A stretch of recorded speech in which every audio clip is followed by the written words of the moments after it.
한 가지 우리가 기억해야 되는 부분이 뭐냐면 주가는요, 내가 올리는 게 아니라 다른 사람들이 올려주는 겁니다. 그래서 자기 중심적인 사고를 하게 되면 굉장히 위험합니다. 주식 투자는 어떤 사람들이 잘하냐면 눈치가 빠른 사람들이 잘해요. 지금 이 시점에서 다른 사람들은 테슬라를 어떻게 생각할까? 지금 이 시점에서 다른 사람들은 엔비디아를 살 생각을 할까? 팔 생각을 할까? 이 생각을 잘하는 사람이, 눈치가 굉장히 빠른 사람들이 주식 투자에서 성공할 가능성이 굉장히 높습니다.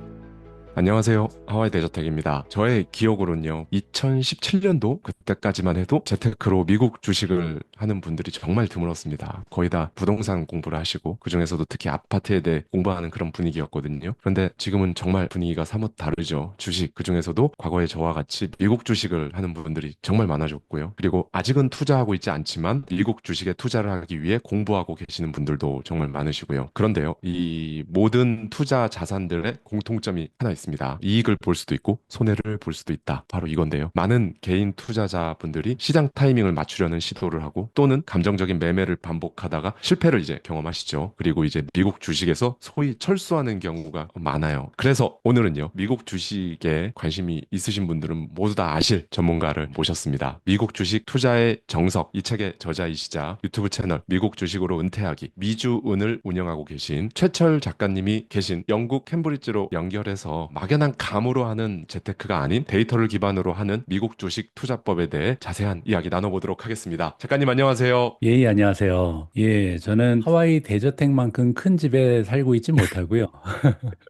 34만 명 정도의 구독자분들께서 함께 지켜주고 계신 미국 주식으로 은퇴하기 미준이라는 유튜브 채널을 운영하는 최철이라고 합니다. 정기적으로 미국 주식 관련 책도 집필하고 있는데요. 얼마 전에 미국 주식 투자의 정석이라는 책을 출간했습니다. 오늘 이렇게 건강한 마인드의 운영자분께서 운영하고 계신 건강한 마인드의 채널에 출연하게 돼서 굉장히 기쁜 마음입니다. 감사합니다. 예, 또 이렇게 요즘에 국내 주식 시장이 별로 좋지가 않고요. 뭐 미국 주식 시장도 지금 촬영일 기준으로 트럼프 대통령이 미국에서 당선되면서 버프를 받아서 쫙 올라갔던 그 주식이 상승분을 이제 완전히 반납을 다 한 상태입니다. 지금 뭐 연일 관세 이슈로 인해서 뭐 시장이 뭐 좋지 않아서 많은 분들이 요즘에 굉장히 스트레스 받아 하시고 어려워하시는 분들이 많으세요. 아마 그걸 가장 잘 느끼고 계실 텐데 지금 이제 미국 주식에 투자하시는 분들 또는 투자를 위해 공부를 하시는 분들이 굉장히 많거든요. 작가님께서는 어떻게 처음 미국 주식을 접하셨고 어떤 방법으로 공부를 시작하셨는지 궁금합니다. 저는 원래 직업이 호텔리어였습니다. 어, 첫 번째 직장을 그 2000년에 그 미국 캔사스 시티에 있는 하얏트 리전시라는 호텔에서 시작을 했고요. 그래서 첫 번째 직장이 미국에 있다 보니까 이제 당연히 자연스럽게 미국 사람들은 그 주식 투자를 굉장히 많이 하거든요. 그래서 저도 자연스러운 관심을 가지게 됐고요. 하지만 저 역시도 이제 적은 돈으로 트레이딩 정도만 하고 있었고요. 진지하게 미국 주식 투자에 그 장기적인 투자를 시작한 거는 2020년에 팬데믹 기간입니다. 당시에 저는 인도네시아에서 프랑스 계열의 체인 호텔 두 곳을 운영하는 총지배인이었는데요. 뭐 기억하시겠지만 코비드 19이 이제 확산되면서 가장 많이 타격을 받은 게 항공사, 호텔, 뭐 여행사 이런 곳이었거든요. 그래서 저도 운영하던 호텔이 문을 닫았습니다. 그리고 제 월급도 80%나 자진 삭감을 해야 됐거든요. 이제 그때 몰려드는 생각이 뭐냐면 그 전까지는 미래에 대해서 이렇게 두려움이 없었거든요. 그때 처음으로 이제 미래가 불확실하고 이대로 내가 괜찮을까 나의 노후는 어떨까 이런 생각을 처음으로 하게 됐고요. 그때 제가 46살이었는데 팬데믹이 오기 전까지는 앞으로도 한 20년 가까이 호텔 총지메인으로 일하면서 뭐 경제적으로는 아무 문제 없을 거다 이런 안일한 생각을 하고 있다가 갑자기 이제 잠이 확 깨더라고요. 그때부터 이제 정말 진지하게 절대 실패하면 안 된다 이런 마음으로 미국 주식에 본격적으로 투자를 하게 됐고요. 진지하게 투자하면서 깨달은 점은 그때 이제 한국인 투자자를 위한 미국 주식 정보가 너무 부족하더라고요. 그래서 대부분의 정보는 다 그 미국의 웹사이트에 영어로 돼 있는 쪽에서 정보를 취득할 수밖에 없는 상황이었고요. 지금하고 완전히 달랐죠. 그래서 제가 당시에 직접 리서치하고 분석한 내용을 그 유튜브를 통해서 공유하기 시작했고 그게 이제 미주은 채널이 탄생한 계기가 됐습니다. 인상 깊은 포인트들이 몇 군데 있었는데요. 많은 분들이 살면서 안 하던 걸 새롭게 시작하는 것 자체를 되게 두려워하시고 어려워하시잖아요. 그런데 46에 정말 호텔 총지배인으로서 그렇게 커리어를 이어가시다가 46에 본격적으로 투자를 하기 시작하셨어요. 그때가 사실 어떻게 보면 적지 않은 나이라고 생각할 수도 있었는데 그때 뭐 46이라는 나이라던가 뭐 이런 거는 전혀 걸림돌이 되지 않으셨던 있었던 거죠. 예, 근데 그것도 역시 살아오면서 경험이 참 중요한 게, 저 같은 경우는 이제 인생이 좀 바뀌게 된 계기가 여러 번 있었거든요. 아까 첫 번째 직장이 미국의 캔사스 시티에 있었다고 말씀드렸는데, 제가 원해서 그렇게 된 게 아니고요. 대학교 3학년 때 IMF가 터졌어요. 아, 그러니까 선배들이 취직을 못 음, 하더라고요. 음, 그래서 그 전까지만 해도 제가 뭐 아니라는 생각이라는 단어를 썼었는데 굉장히 아니랬거든요. 한국 경제가 굉장히 좋았던 때라서 그냥 뭐 대학교 좋은 데 나오면 누구나 다 대기업 들어가서 쉽게 쉽게 취직하던 시대였는데 그게 완전히 와르르 무너졌죠. 그래서 어쩔 수 없이 한국에서 취직이 안 되니까 눈을 이제 밖으로 돌려서 처음 바닥부터 시작한 게 이제 그 외국에 있는 호텔에 취직을 하게 된 거고, 처음에는 뭐 전화 교환수도 하고 뭐 웨이터도 했었고요. 뭐 프런트 오피스에서 이제 에이전트도 했었고, 이런 식으로 제가 원하지 않은 방향으로 이제 인생이 튈 때마다 거기에 이제 적응하는 경험을 하게 됐고, 하나가 더 있었는데 2007년에 제가 영국에 살고 있었습니다. 지금도 영국에 살고 있었지만 그때도 처음으로 한 10년 정도 영국에 있었거든요. 미국 생활 끝내고 나서. 근데 2007년에 그 글로벌 경제 위기가 와서 제가 다니던 호텔에서 해고를 당했습니다. 정리해고를. 그래서도 갑자기 취직이 안 되잖아요.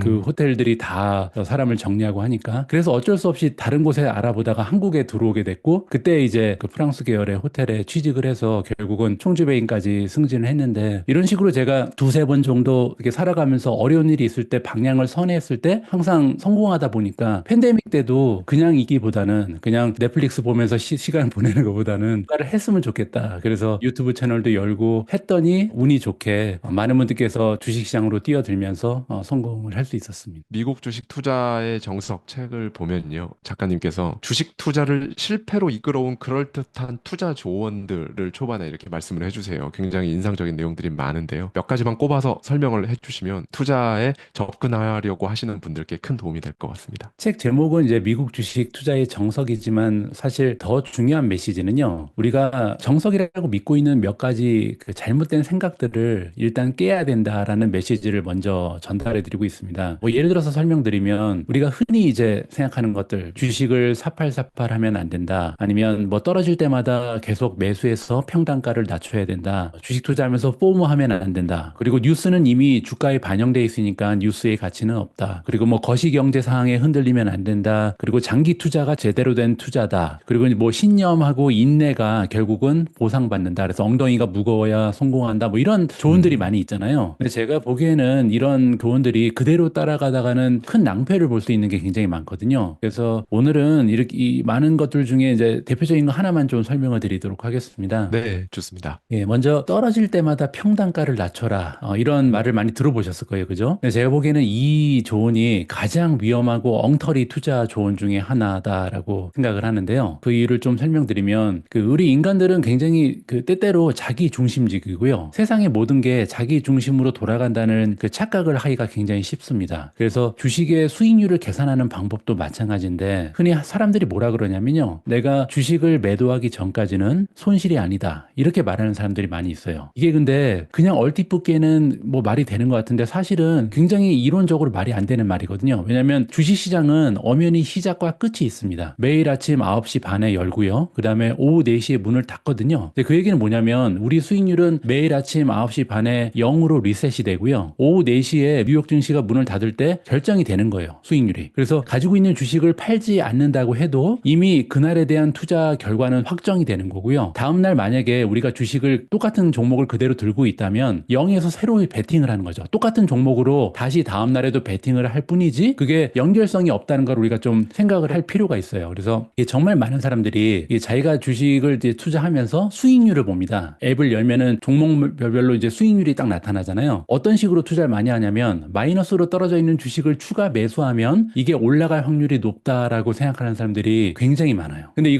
이게 왜 잘못된 생각인지를 좀 제가 설명을 드리고 싶은데, 카지노 가서 룰렛 게임 혹시 해보셨나요? 아, 저는 아직 못 해봤습니다. 미국에 가면 이제 그 카지노가 굉장히 많아요. 그래서 룰렛을 네. 저도 이제 몇 번 해봤는데, 룰렛 게임이 굉장히 재밌는 교훈을 우리한테 줄 수가 있어요. 음, 룰렛에는 그 0부터 36까지 37개의 숫자가 들어있습니다. 36개의 숫자가 있고, 하나의 숫자에 베팅을 하면 승률이 2.7%거든요. 그러니까 1 나누기 37 하니까. 그래서 가장 승률이 높은 베팅 방법은 이렇게 하나의 숫자에 베팅하지 말고, 특히 좀 쉬운 방법이 있어요. 검은색, 빨간색 베팅하는 방법이 있거든요. 그래서 검은색에 베팅하거나 빨간색에 베팅하거나, 아니면 홀짝에 가게 할 수 있습니다. 홀수 아니면 짝수. 그러면 이제 제가 대표님한테 하나 질문을 드리고 싶은데 검은색, 빨간색에 베팅하거나 아니면 홀짝에 베팅하면 우리가 이길 확률은 어떻게 될까요? 2분의 1이 아닌가요? 그렇죠. 네. 50%죠. 근데 네, 네. 실제로는 50%가 아니에요. 이게 어, 48.6%고요. 심지어 어, 그 미국의 룰렛은 그 다른 나라에 있는 룰렛하고 달라서 이게 47.4%까지 떨어집니다. 그 이유가 어, 뭐냐면 룰렛에는 0이 있거든요. 근데 0은 검은색도 아니고 빨간색도 아니에요. 그리고 음, 홀수도 아니고 짝수도 아닙니다. 그래서 만약에 37개의 숫자 중에 0으로 들어가면 카지노가 이기는 겁니다. 아, 그래서 카지노가 이길 어, 확률이 50%가 아니라 51.4%고 미국에 있는 아메리칸 룰렛은 52.6%까지 올라가요.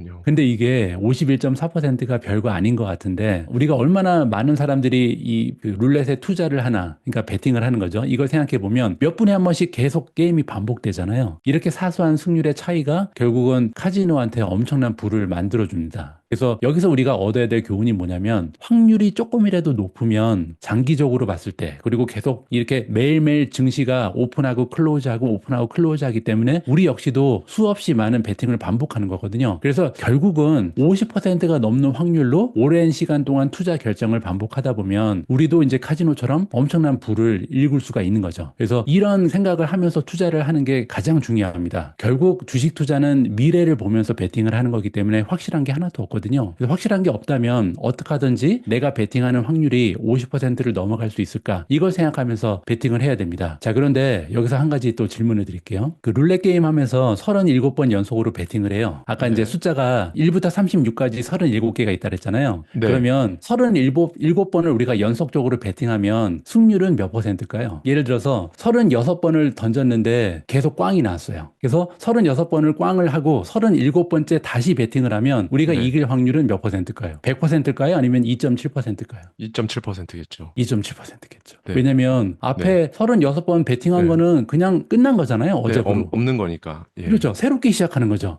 네, 네. 그래서 아무리 여러 번 룰렛을 음. 해도 룰렛의 성공 확률은 절대 2.7%에서 올라가지 않는데 사람들은 그렇게 음. 생각하지 않죠. 어. 37번 연속으로 한 숫자에 베팅하면 이게 100%라고 착각을 해요. 이제 이게 나올 때가 됐다 이렇게 생각하는 거죠. 네. 그렇죠. 바로 네. 그거죠. 그래서 주식 투자할 때도요, 오늘까지 많이 떨어진 주식이면 내일부터는 오를 확률이 높다. 이렇게 생각하는 경우가 있고, 근데 사실 반대의 경우가 굉장히 많습니다. 왜냐하면 주가가 떨어진다는 것은요, 떨어질 만한 이유가 있는 경우가 많거든요. 그 얘기는 오늘 떨어졌으면 내일 떨어질 확률이 더 높습니다. 그리고 반대로 최근에 주가가 계속 올라가는 주식은요, 오를 만한 이유가 있거든요. 그 얘기는 어제 오른 주식은 내일도 오를 확률이 더 높아요. 근데 주식을 매수할 때 이렇게 하시는 분들이 많죠. 주식 맥을 펴놓고 종목 리스트를 쭉 보면서 어떤 종목이 가장 마이너스가 큰가 살펴보고 그 종목을 사는 사람들이 굉장히 많아요. 이렇게 하게 되면 두 가지 큰 실수를 하는데 첫 번째 실수는 뭐냐면요. 투자자 개인의 수익률이 그러니까 내가 가지고 있는데 예를 들어서 테슬라 수익률이 마이너스 20%다. 그렇기 때문에 투자 결정을 하게 되면 문제는 뭐냐면요. 기업의 투자 가치랑 나의 개인 수익률은 0.000001%도 관계가 없죠. 그래서 주식의 가치랑은 아무런 관계가 없는 내 자신의 수익률을 기준으로 매매 결정을 하는 거예요. 그러니까 성공 확률이 50%를 넘어갈 확률이 가능성이 굉장히 떨어지게 되는 거죠. 근데 이제 이렇게 말씀드리면 어떤 반박을 하시냐면 주가가 떨어지면 적어도 싼 주식을 사는 게 아니냐 이렇게 반문하시는 분들이 계세요. 이것도 잘못된 생각입니다. 왜냐하면 주식이 싸다 비싸다의 결정은 밸류에이션으로 해야 되거든요. 여기서 얘기하는 밸류에이션은 보통 기업이 만들어내는 순이익하고 시가총액을 비교해서 하죠. 이걸 우리가 PER이라고 그러잖아요. 퍼라고 부르잖아요. 그리고 더 정확하게 측정하려면 퍼 갖고도 안 되고 보통은 성장률을 대입해서 PEG라는 걸 갖고 해야 됩니다. 성장률 대비해서 PER이 얼마나 높은가 이걸 계산해서 보통 밸류에이션을 결정하거든요. 근데 만약에 이게 아니라 투자자가 단순히 그냥 내 포트폴리오에서 손실이 가장 많은 종목이 싸다 이렇게 판단하는 거는 객관적인 잣대로 주식의 밸류에이션을 판단하는 게 아니라 내가 언제 샀는가 나의 매수가가 언젠가 이걸 기준으로 주식의 밸류에이션을 측정하기 때문에 당연히 성공 확률이 떨어질 수밖에 없죠. 그래서 다시 카지노로 돌아와서 우리의 목표는 어떻게 하든지 50% 넘는 베팅을 매일매일 반복하는가 그렇게 해서 결국 카지노처럼 부자가 될 수 있는가 여기에 초점을 맞춰야 되는데 떨어질 때마다 평단가를 계속 낮추다 보면 결국은 카지노처럼 부자가 되기가 좀 어렵다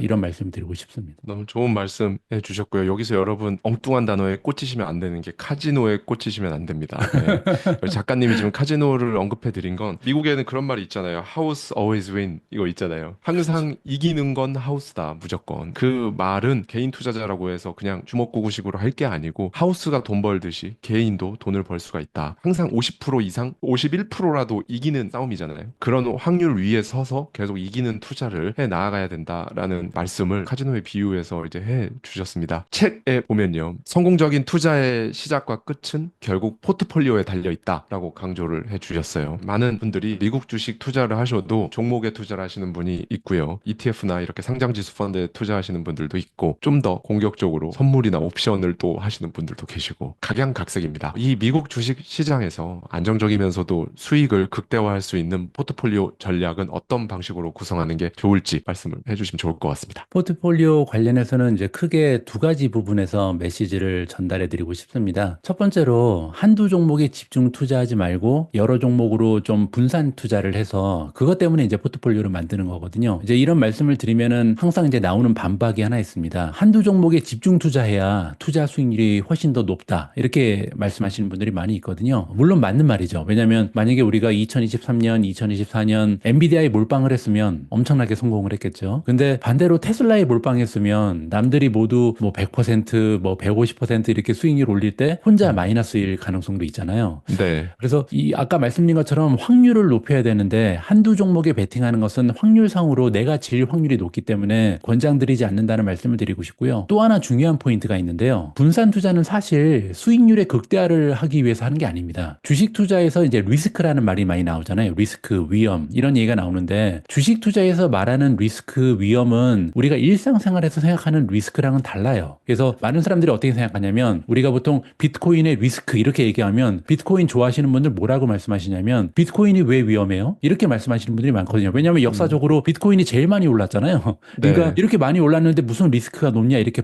반박하시거든요. 근데 그 주식 투자에서 리스크는 변동성을 얘기합니다. 리스크가 크다는 거는 주가가 떨어질 걸 예언하는 게 아니라 변동성이 크다는 의미거든요. 근데 이제 한국 분들은 다 테크주 아니면 성장주를 정말 사랑하시잖아요. 그래서 이렇게 테크주 성장주를 애정하는 한국인 투자자 입장에서는 변동성을 감소시키는 게 굉장히 중요합니다. 변동성이 왜 위험이다 이렇게 그 정의가 되냐면 인간의 DNA랑 관련이 있는데요. 우리 인간은 본성적으로 이 긍정적인 자극에서 느끼는 행복감보다 같은 강도의 부정적인 자극에서 느끼는 불행감이나 고통이 훨씬 더 큽니다. 행복한 현실에서도 우리는 항상 미래에 대한 불안감을 느끼잖아요. 그래서 주가가 올라가면 이거 떨어지는 거 아니야? 이런 불안감을 느낀단 말이에요. 그래서 이 DNA의 이런 특성 때문에 사실 우리가 지금까지 생존해 왔던 거거든요. 그러니까 예를 들어서 따뜻한 여름에도 우리는 추운 겨울을 준비했고요. 그 사냥에 성공을 해서 먹을 게 이렇게 쌓여 있어도 만족하지 않고 다시 사냥을 나갔습니다. 그것 때문에 우리가 여태까지 살아남은 거거든요. 이렇게 그 행복감에 젖지 않고 항상 불안감을 느끼고 그리고 고통을 훨씬 더 크게 인식하는 이런 DNA적인 특성이 주식 투자에서는 굉장히 불리합니다. 왜냐하면 주식 투자를 통해서 만약에 포트폴리오가 30% 올라갔어요. 그러면 그때 느끼는 행복감보다 30%가 떨어졌을 때 느끼는 고통이 훨씬 더 크거든요. 그래서 잠깐만 주식이 30% 올라갔을 때는 그냥 멀쩡한 사람이 30% 떨어지게 되면 어쩔 줄 모르고 이 안절부절하지 못하고 심리적으로 엄청나게 흔들리게 됩니다. 근데 변동성이 얼마나 필연적인가는 우리가 과거 주가 차트를 보면 이게 항상 지그재그잖아요. 항상 이렇게 주가는 올라가면 떨어지고 또 떨어지면 올라가고 이런 게 반복되는데도 불구하고 주가가 하락할 때 느끼는 고통이 너무 크니까 감정적인 판단을 하게 됩니다. 그리고 아까 주식 투자는 확률의 게임이라는 거를 다시 한번 말씀드리고 싶은데요. 확률이 높아지려면 이성적으로 우리가 판단해야 되거든요. 이성이 마비된 상태에서 투자 결정을 하면 당연히 성공 확률이 50% 이하로 떨어지죠. 그래서 주식 투자에서 큰 손실을 보면 주식시장을 완전히 떠나는 경우도 있고 또 예를 들어서 매도를 한번 하면 다시 못 사는 사람들이 많습니다. 투자 가치가 올라가도. 그러면 상식적으로 생각할 때 내가 팔았던 종목이라고 해서 다시 못 사는 거는 이성적인 판단이 아니라 감정적인 판단이거든요. 그래서 이렇게 투자 결정할 때 감정이 개입하게 되면 조금이라도 성공 확률을 높여야 되는 목표에 부합되지 못하죠.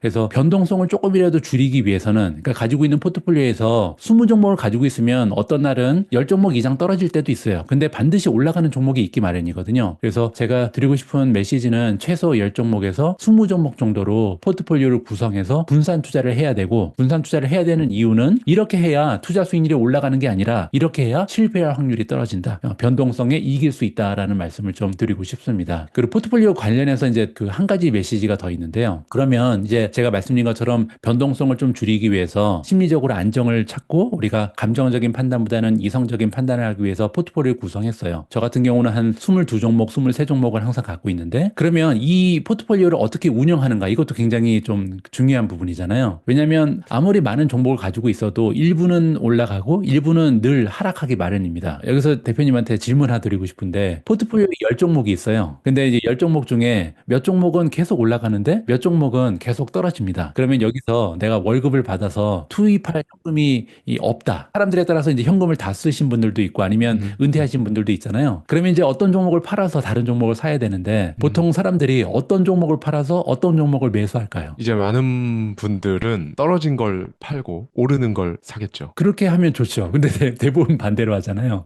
보통은 이제 그렇군요. 주가가 올라간 종목을 팔아서 보통 주가가 떨어진 종목을 사는 사람이 대부분입니다. 아, 그런가요? 예, 그렇죠. 오. 왜냐면, 이거는 많이 올라갔으니까 이제는 꼭지다. 더 이상 안 올라갈 거다. 그래서 이걸 팔고 내가 가지고 있는 종목 중에, 이건 너무 좋은 종목인데 주가가 많이 떨어졌으니까 이걸 더 사야겠다. 이렇게 하는 사람들이 굉장히 많거든요. 근데 제가 이제 이번에 그 주식 투자의 정석이란 책에서 주장하는 거는 반대입니다. 그래서 방금 전에 대표님 대답하고 일맥상통하는 그런 얘기를 드리고 싶은데, 제가 아시아 총괄 대표직을 맡고 있는 시킹알파라는 그 주식 분석 플랫폼이 하나 있어요. 각 종목을 정량적으로 분석을 해서 투자 가치를 수치적으로 제시합니다. 이거를 이제 보통 전문 용어로 퀀트 분석이라 그러는데 퀀트 분석할 때 시킹알파는 총 5가지의 펀드멘탈을 분석합니다. 첫 번째가 밸류에이션이고요. 두 번째는 성장성, 세 번째는 수익성, 네 번째는 모멘텀이고요. 마지막으로 어닝 전망치가 어떻게 변동하는지 이 추세를 살펴봅니다. 이렇게 5가지의 그 펀드멘탈을 분석을 해서 예를 들어서 테슬라는 지금 강력 매수다. 뭐 엔비디아는 지금 매수다. 뭐 인텔은 지금 매도다. 이렇게 그 투자 등급을 매기거든요. 근데 제가 그 시그널파에서 일하면서 퀀트 시스템을 직접 만든 분하고 대화를 나누면서 질문을 한 적이 있어요. 시스템은 5가지의 이 펀더멘탈을 가지고 분석을 하는데 동일하게 비중을 두는지 그 얘기는 뭐 밸류에이션 20점, 성장성 20점 이렇게 똑같은 점수를 주냐고 물어봤거든요. 그러네요. 궁금하네요. 예. 예, 궁금하잖아요. 예. 그랬더니 그렇지 않다라고 대답하더라고요. 음. 2가지의 가중치를 부여합니다. 그래서 5가지 중에 2가지가 가장 중요하다 이런 말씀을 하시더라고요. 여기서 첫 번째가 뭐였냐면 밸류에이션이고요. 두 번째는 모멘텀입니다. 오. 저는 깜짝 놀랐어요. 모멘텀이 그렇게 중요하다라고 말씀을 하셔서. 그러게요. 첫 번째는 이해가 되는데 예. 모멘텀 좀 약간 의외이긴 합니다. 예, 그래서 왜 그러냐고 물어봤더니 과거에 음. 어떤 주식들이 가장 상승률이 좋았는지 백스테이팅을 했더니 모멘텀이 좋은 주식이 그 이후에 6개월, 1년 후까지 주가의 상승폭이 가장 좋더라. 이런 결론을 얻었다라고 답을 해주시더라고요. 그렇군요. 모멘텀이라는 것은 주식의 힘입니다. 그래서 결국은 여기서 이제 우리가 배울 수 있는 교훈은 뭐냐면 올라가는 주식은 계속 올라가고요. 떨어지는 주식은 계속 떨어질 가능성이 높다. 이렇게 지금 얘기를 하는 거거든요. 이번에 그 제가 출간한 미국 주식 투자 정석 책에 수록된 내용 중에요. 모멘텀 투자 전략의 실효성을 증명한 연구 결과 하나가 있었습니다. 2024년이니까 바로 작년에 발표된 그 연구였고요. 2001년부터 2024년까지 그러니까 한 23년이죠. 이 기간 동안 S&P 500 지수에 포함된 종목들을 대상으로요. 주가 모멘텀 전략이라는 걸 하나를 만들고 52주 고점 모멘텀 전략이라는 또 하나의 포트폴리오를 만들어서 S&P 500의 평균 수익률하고 비교한 거예요. 그 52주 고점 모멘텀 전략은 뭐였냐면요. 52주 고점에 가까운 종목만 계속 매수하는 거예요. 그리고 52주 고점에서 먼 종목은 매도하는 거죠. 그리고 이제 또 하나 아까 주가 모멘텀 전략이라는 게 있었는데 이거 뭐냐면 수익률이 가장 좋은 30%는 추가적으로 계속 매수하고요. 수익률이 가장 떨어지는 그러니까 주가가 많이 떨어진 30%의 주식은 계속 매도하는 방식입니다. 이렇게 그 52주 고점 전략하고 주가 모멘텀 전략, 그다음에 S&P 500의 평균 이렇게 세 가지를 비교한 거예요. 과연 어떤 전략이 가장 좋았는지. 그랬더니 주가 모멘텀 전략이 23년 동안 수익률이 1265%가 나오면서 1위를 했고요. 2위는 52주 고점 모멘텀 전략이 한 887% 그러니까 한 10배 가까이 올랐죠. 그리고 S&P 500은 520% 올라가면서 꼴찌였습니다. 그래서 일단 이 백스팅 결과에서 얘기하는 게 뭐냐면 올라가는 종목을 계속 사고 떨어지는 종목은 계속 비중을 줄이는 게 그냥 S&P 500 지수에 투자하는 것보다 거의 배 가까이 수익률이 좋았다는 거고, 그리고 또 한 가지는요, 최대 하락 시에도 손실이 적었습니다. 오히려 떨어지는 주식을 팔다 보면 결국 베어마켓이 왔을 때도 평균 S&P 수익률보다도 마이너스 폭이 줄었다, 이런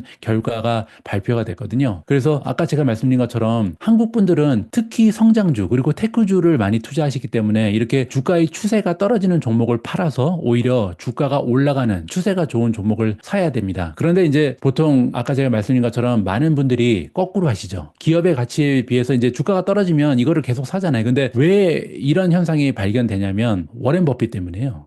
우리가 세계 최고의 투자자라고 여기는 분이 바로 워렌 버핏이고, 너무나 많은 대가들이 뭐라 그러냐면 밸류에이션 떨어진 걸 사가지고 오랫동안 갖고 있으면 투자 수익률이 좋을 것이다, 이런 말씀을 많이 하잖아요. 근데 여기서 우리가 하나 놓치는 부분이 있습니다. 이거는 이제 우리가 보통 가치 투자 전략이라 그러는데, 가치 투자 전략은 가치주를 대상으로 해야 되잖아요. 가치주라는 것은 뭐냐면 기업의 내재 가치는 여기에 있는데 주가를 봤더니 주가는 여기에 있어요. 이렇게 가치보다 떨어진 거를 가치주라고 부르고, 이 가치주를 사면 결국은 주가가 가지고 있는 펀더멘탈에 맞춰서 주가는 올라갈 수가 있고, 그러면 이 차익을 실현하는 게 가치주의 논리입니다. 근데 우리가 투자하는 성장주는 어떤 상태냐면요, 대부분의 성장주는 내재 가치는 여기 있는데요, 훨씬 높죠, 밸류. 여기 있습니다. 예, 예. 훨씬 높죠. 예. 훨씬 높죠. 근데 예. 그러면은 가치주 투자를 하면 안 되잖아요. 이미 올라가 있는데. 그래서 밸류에이션을 보면서 투자하면 안 된다는 거죠. 성장주 위주로 투자하면, 가치 투자 전략을 구사하면 투자의 성공 확률은 떨어질 수밖에 없습니다. 제가 또 하나 질문 드려도 될까요? 네, 좋습니다. 한 2023년, 2024년 시장이 굉장히 좋았잖아요. 그래서 그렇게 이제 시장이 막 좋은 상태에서 특정 성장주의 주가가 만약에 떨어진다면, 그러니까 다른 주식은 다 상승하는데 시장 너무 좋은데 특정 성장주 중에 몇 개만 주가가 계속 떨어져요. 그 이유가 뭘까요? 어떤 문제가 있을까요? 그 주식은? 미래 이익을 너무 많이 미리 이미 선반영돼 있어서 거기에 실적이 어닝이 따라오지 못하니까 그런 게 아닐까요? 그렇죠. 어닝이 따라오지 네. 못한다가 키인데요. 성장주인데 성장이 둔화되는 거예요. 네. 성장주의 주가가 떨어진 이유는 딴 게 없습니다. 성장이 떨어진다, 성장이 갑자기 멈췄다, 성장주의 주가가 올라간다면 반대로 성장이 가속화되는 거죠. 근데 그러면 우리가 가치주를 놔두고, 이렇게 워렌 버핏의 이론에 따르면 어떻게 보면 굉장히 안전하고 확실한 투자처가 있는데 그걸 놔두고 다 우리는 성장주에 투자하고 있잖아요. 그러면 성장주에 투자하는 이유가 뭔지를 생각해 볼 필요가 있죠. 성장주에 투자하는 이유는 뭐냐면요, 지금 현재로서는 기업의 내재 가치에 비해서 주가가 더 비쌉니다. 그럼에도 불구하고 가까운 미래 성장이 계속 가속화되면, 성장률이 계속 올라가다 보면 이 높은 밸류에이션이 언젠가는 정당화될 수 있고 오히려 그거보다도 더 밸류에이션이 떨어질 수 있다, 이런 믿음이 있기 때문이거든요. 그러면 결국 성장주에 투자하는 이유는 성장률인 거죠. 근데 이 와중에 성장주에 투자하면서 성장이 가속화되고 있는 종목을 팔아서 성장이 둔화되고 있는 종목을 더 산다, 그러면 이제 말이 되지가 않죠. 가장 쉬운 예는 2023년에 성장이 가속화되는 종목이 하나 있었고 성장이 떨어지는 종목이 하나 있었습니다.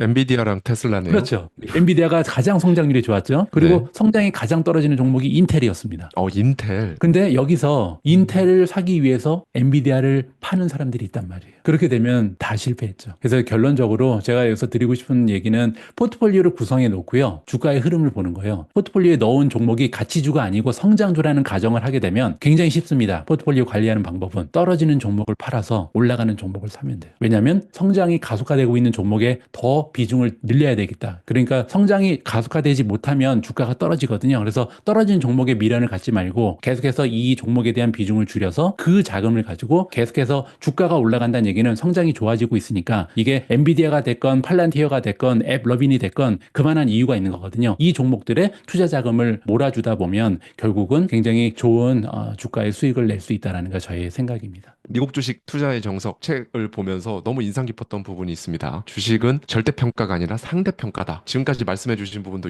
이쪽에 포인트가 있었는데, 특정 종목을 분석할 때 이 기업이 좋은 기업인가 이거보다 이 기업이 현재 시장에서 얼마나 경쟁력 있는가를 비교하는 게 훨씬 더 중요하다는 취지로 말씀을 해 주신 걸까요? 개인 투자자들은 이거를 어떻게 이해하고 실제 투자에서 어떻게 적용하면 좋을지 작가님께 직접 들어보는 게 가장 정확할 것 같습니다. 주식의 상대평가, 절대평가 이런 얘기는 처음 들어보셨을 거예요. 저도 굉장히 인상 깊었어요. 그래서 예, 제가 이번에 책 쓰면서 처음으로 통상적으로 이제 생각하는 개념인데 앞부분에서 제가 포트폴리오를 구성해서 분산 투자해야 된다 이런 말씀을 드렸잖아요. 변동성을 줄이기 위해서. 네. 분산 투자해야 되는 또 다른 이유가 주식을 상대평가하기 위해서입니다. 포트폴리오를 구성해서 운영하게 되면요. 주식을 사고 팔 때 아주 자연스럽게 우리가 절대평가가 아닌 상대평가를 하게 됩니다. 이게 무슨 얘기냐면 예를 들어서 제가 갖고 있는 주식이 엔비디아 딱 하나예요. 그러면 어떤 생각을 하게 되냐면요. 내가 지금 이 주식을 더 사야 될까? 팔아야 될까? 이렇게 생각하게 되죠. 그렇죠. 한 종목밖에 없으니까. 네, 네. 이건 절대평가죠. 절대평가죠. 근데 만약에 굉장히 많은 종목을 가지고 있어요. 한 20개 종목 가지고 있어요. 그러면 어떤 식으로 생각을 하게 되냐면요. 자연스럽게 이 20개 중에 지금 어떤 게 제일 좋을까? 아니면 지금 어떤 종목이 가장 투자 매력이 떨어졌을까? 이런 식으로 비교를 하게 됩니다. 20종목을 가지고. 그러면 접근 방식 자체가 절대평가에서 갑자기 상대평가로 바뀌게 되거든요. 그리고 주식을 절대평가하지 않고 상대평가하는 것은 굉장히 중요한 의미가 있습니다. 일단 한두 종목에 올인하다 보면 전체적인 시장 상황을 잘 보지 못하고요. 굉장히 편협된 시각을 가지게 될 가능성도 있고요. 또 주식하고 사랑에 빠지는 경우도 있고 상황을 객관적으로 판단하기가 더 어려울 뿐만 아니라 투자 종목에 대해서 신념이 생기거든요. 제가 방금 전에 뭐 사랑에 빠진다 이렇게 설명을 드렸는데 그 객관적인 지표 아니면 분석에 따라서 투자 결정을 해야 아까 말씀드렸던 50% 이상의 성공 확률을 거둘 수가 있는데 그렇지 못하고 내가 한 종목을 가지고 있기 때문에 이 한 종목에 대한 믿음, 신념 그러니까 즉 감정에 의해서 투자 판단을 할 가능성이 높아지죠. 그래서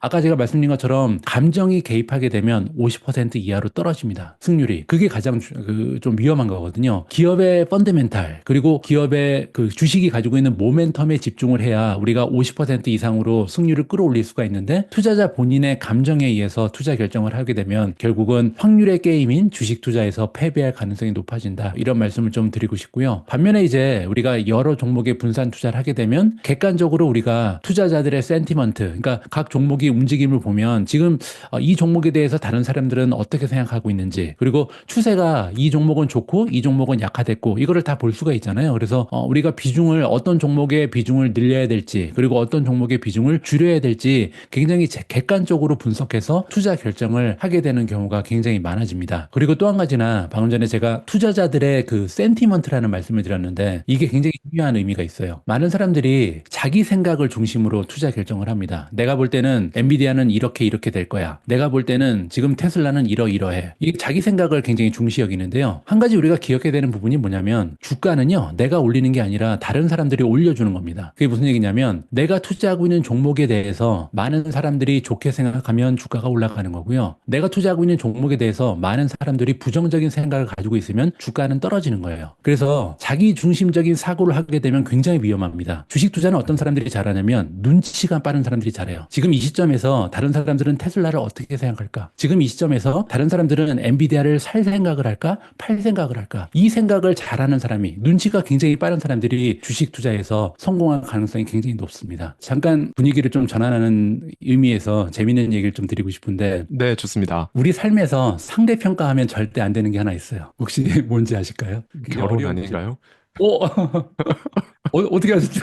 왠지 딱 그러신 것 같아가지고. 그 배우자는 아내분을 상대평가하면 큰일 나죠. 이혼당하죠. 이혼당하죠. 절대 다른 여자랑 비교하면 안 되잖아요. 상대평가하면 절대 안 되는 게 배우자인데 우리가 이렇게 한번 선택한 배우자랑 함께 살아가는 이유를 생각해 보면 그 사람이 상대평가를 기준으로 최고의 선택이기 때문이 아니잖아요. 사랑이나 결혼은 한 사람하고 이제 약속을 한 거고 또 자기 자신과의 약속입니다. 그래서 평생 우리가 의지와 신념으로 지켜야 되는 대상이 우리의 배우자고요. 주식은 우리 배우자가 아니잖아요. 그래서 아무리 우리가 한때 최고의 종목이라는 생각이 들어서 매수했더라도 1년 이후에 아니면 당장 한 달 이후에도 더 멋진 종목이 나타났다. 그러면 바로 이혼하고 갈아타야죠. 그래서 우리가 주식 투자를 마치 배우자처럼 평생 신념과 의지로 지키고자 하시는 분들이 계신데 그렇게 되면 굉장히 좀 성공 확률이 떨어지고요. 절대 주식을 절대 평가하지 말고 평생 지켜야 되는 대상으로 생각하지 마시고 항상 상대 평가해야 됩니다. 그래서 혹시 내가 지금 들고 있는 주식보다 더 나은 대상이 있을지 여러 종목하고 항상 비교하다가 조금이라도 더 좋아 보이는 종목이 있으면 바로바로 갈아타시는 현명한 투자자분들이 되셨으면 합니다. 그러면 이제 결국 어떤 종목을 선택해서 투자해야 하는가? 이런 경우 많으시거든요. 우리나라에서 미국 주식에 투자하시는 분들 중에 테크주로만 포트폴리오를 구성한다든지 이런 것도 작가님이 보시기에는 제대로 포트폴리오 분산 투자하고 있는 거다라고 보시는지 이 부분에 대한 질문부터 시작해서 작가님께서 결국 그러면 미국 주식을 종목을 선정할 때 투자자들이 가장 중점적으로 고려해야 할 부분은 무엇이다라고 말씀해 주시면 좋을 것 같아요. 일단 첫 번째 질문에 간단히 좀 답변을 드리면 매그니피센트 세븐 7개 종목에 올인을 하면 그게 과연 분산 투자인가? 분산 투자 아니죠.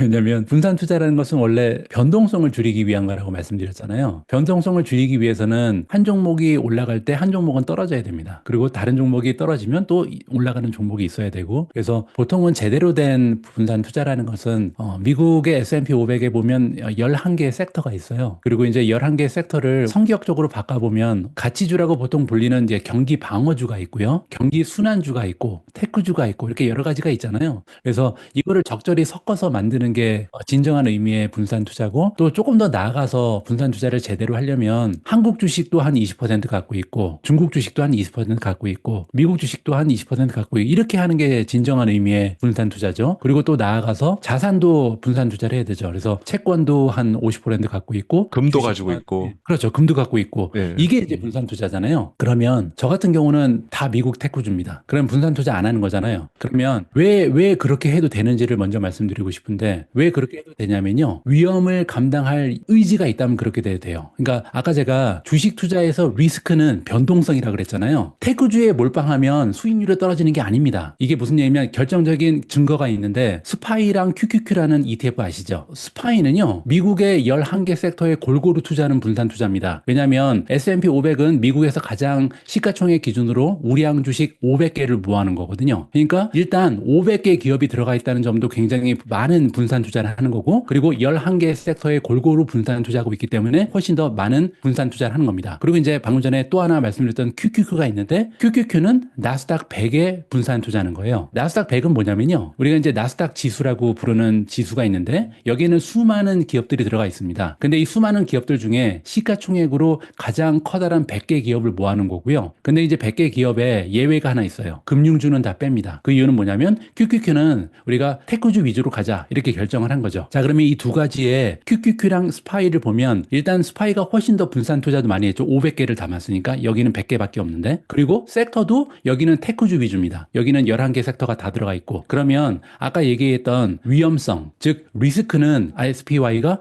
훨씬 더 적죠. 변동성이 적으니까. 그런데 수익률은 QQQ가 훨씬 더 좋습니다. 과거 5년도 그렇고 10년도 그렇고 20년도 그렇고 계속 또 QQQ가 이겼어요. 그러면 투자자 입장에서 QQQ를 선택하는 사람이 있고 어떤 사람은 스파이를 선택하는데요. 스파이를 선택하는 이유는 뭐냐면 변동성을 줄이기 위해서죠. 수익성을 올리기 위해서가 아니라. 자, 그러면 내가 어떤 사람인 줄 알아야 돼요. 나는 몇 번 정도 맞아도 쓰러지지 않은 사람인가. 맵집이라고 부르잖아요, 보통. 어떤 사람은 한두 대 맞으면 쓰러져요. 감정적으로 변하고 주식을 다 던져요. 이런 사람들은 QQQ를 가지고 있으면 안 되죠. 스파이가 안전하죠. 근데 어떤 사람들은 뭐 지금처럼 뭐 변동성이 극심해도 끄떡없는 사람 많습니다. 저도 그래요. 저는 별로 안 힘들어요. 주식 떨어지는 게. 이런 사람들은 QQQ를 가지고 있어도 많이 안 힘들거든요. 삶이 피폐해지지 않거든요. 집에 있는 와이프랑 안 싸우거든요. 주식 떨어져도. 이런 사람들은 QQQ 가지고 있어도 돼요. 그래서 저는 20종목 다 테크주인데 그래도 괜찮습니다. 왜냐하면 삶이 피폐해지지 않거든요. 그래서 어떤 종목을 어떻게 포트폴리오를 구성하냐는 개개인의 성격이라든지 투자 성향이라든지 월급을 받고 있는 사람인지 은퇴자인지 이런 걸 다 고려해서 천차만별 달라질 수 있다. 이 말씀을 좀 먼저 드려야 될 것 같습니다. 네, 너무 동의합니다. 변동성을 내가 감당할 수 있는 사람인지 아닌지 나부터 제대로 알고 거기에 맞게 대응을 하면 되는 거고 근데 이제 거의 대부분의 분들이 변동성을 힘들어 하시기 때문에 그래서 지금까지 이제 작가님께서 말씀해 주신 부분이 확률에 기반한 포트폴리오를 구성하는 분산 투자를 이제 말씀을 해 주신 거고 초보 투자자분들이 미국 주식 시장에 투자를 시작하면서 흔히 놓치고 있는 중요한 포인트가 있다고 책에서 말씀을 해주고 계세요. 이 부분을 한번 말씀해 주시면 너무 좋을 것 같습니다. 한국 투자자분들은 유독 주식을 자주 사고 파는 것에 대해서 거부감이 좀 있으신 것 같아요. 조금 가정에서 속에서 얘기하자면 주식을 자주 사고 파는 행위에 대해서 죄책감을 느끼시는 분들도 계시고, 또 주식을 자주 이제 사고 파는 투자자를 보면 마치 저급한 투자 전략을 펼치는 것처럼 오도하는 분들도 계시고 폄하하고 비판하거든요. 저도 뭐 미주원 채널 운영하고 있지만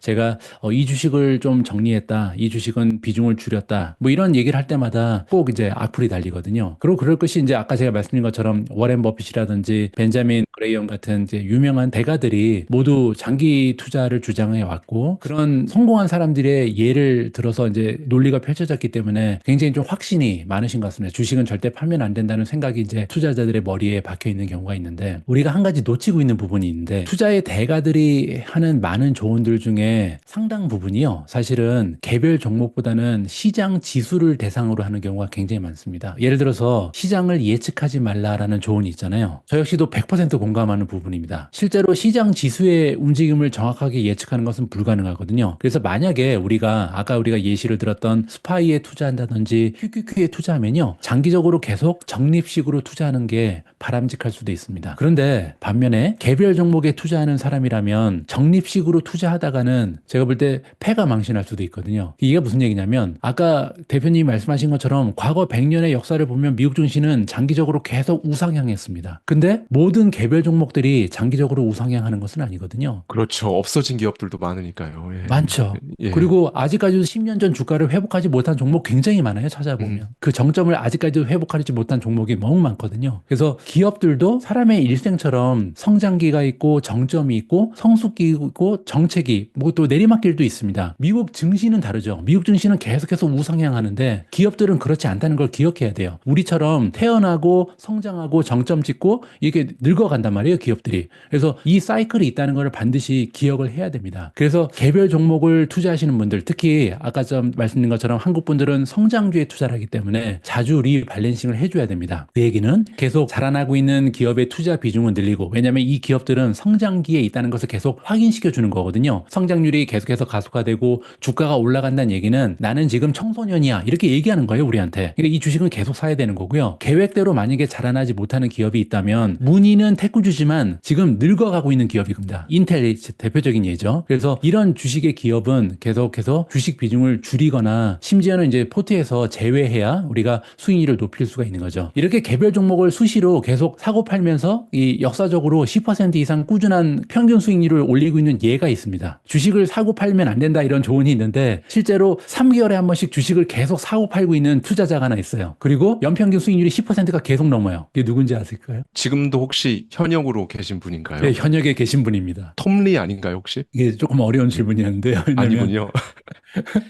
정답이 뭐냐면 스파이랑 QQQ입니다. 아, 예. 네, 상장지수 펀드들. 네. 스파이는 아까 말씀드린 것처럼 S&P 500 추종하는 거고, 이제 QQQ는 나스닥 100을 추종하는데, 우리가 한 가지 놓치고 있는 부분이 있어요. 스파이랑 QQQ는요, 3개월에 한 번씩 리밸런싱을 합니다. 그리고 1년에 한 번씩은, 그리고 수시로 아예 종목 리스트 자체를 업데이트하거든요. 그리고 그 기준은 딱 하나입니다. 시가총액. 시가총액 기준으로 3개월에 한 번씩 리밸런싱을 한다는 얘기는 뭐냐면요, 스파이도 그렇고 QQQ도 그렇고 주가가 오르면 더 사고요, 주가가 내리면 더 팝니다. 그리고 심지어 주가가 너무 많이 떨어지면요, 지수에서 탈락합니다. 그래서 스파이는 500대 기업 안에 들어야 되는데 시가총액이 500대 기업 밖으로 떨어지면 아예 그냥 팔아버리고, 그리고 QQQ는 100위 안에 못 들으면 탈락해버려요. 3개월에 한 번씩 리밸런싱 하면서. 우리 개인 투자자들은 근데 반대로 하잖아요. 주가가 올라가는 종목을 팔아서 주가가 떨어지는 종목을 삽니다. 그래서 개인 투자자가 시장 지수 못 이긴다, 이 얘기 굉장히 많이 듣잖아요, 우리가. 그 이유가 바로 이거예요. 스파이랑 QQQ는 계속 올라가는 종목을 더 사는데 우리는 떨어지는 종목을 사니까. 그래서 시장을 이기기 위해서는 우리도 같은 방식으로 해야죠. 정리를 해보면, 시장이 전반적으로 급상승했을 때는 현금 비중을 줄이면서 조정이나 하락장을 대비하는 게 좋습니다. 이거는 이제 역발상 투자라 그래서 시장이 전반적으로 올라갔을 때는 주식을 파는 게 맞아요. 그리고 반대로 시장이 전반적으로 너무 많이 떨어지면, 그러니까 지금 같은 상황이죠,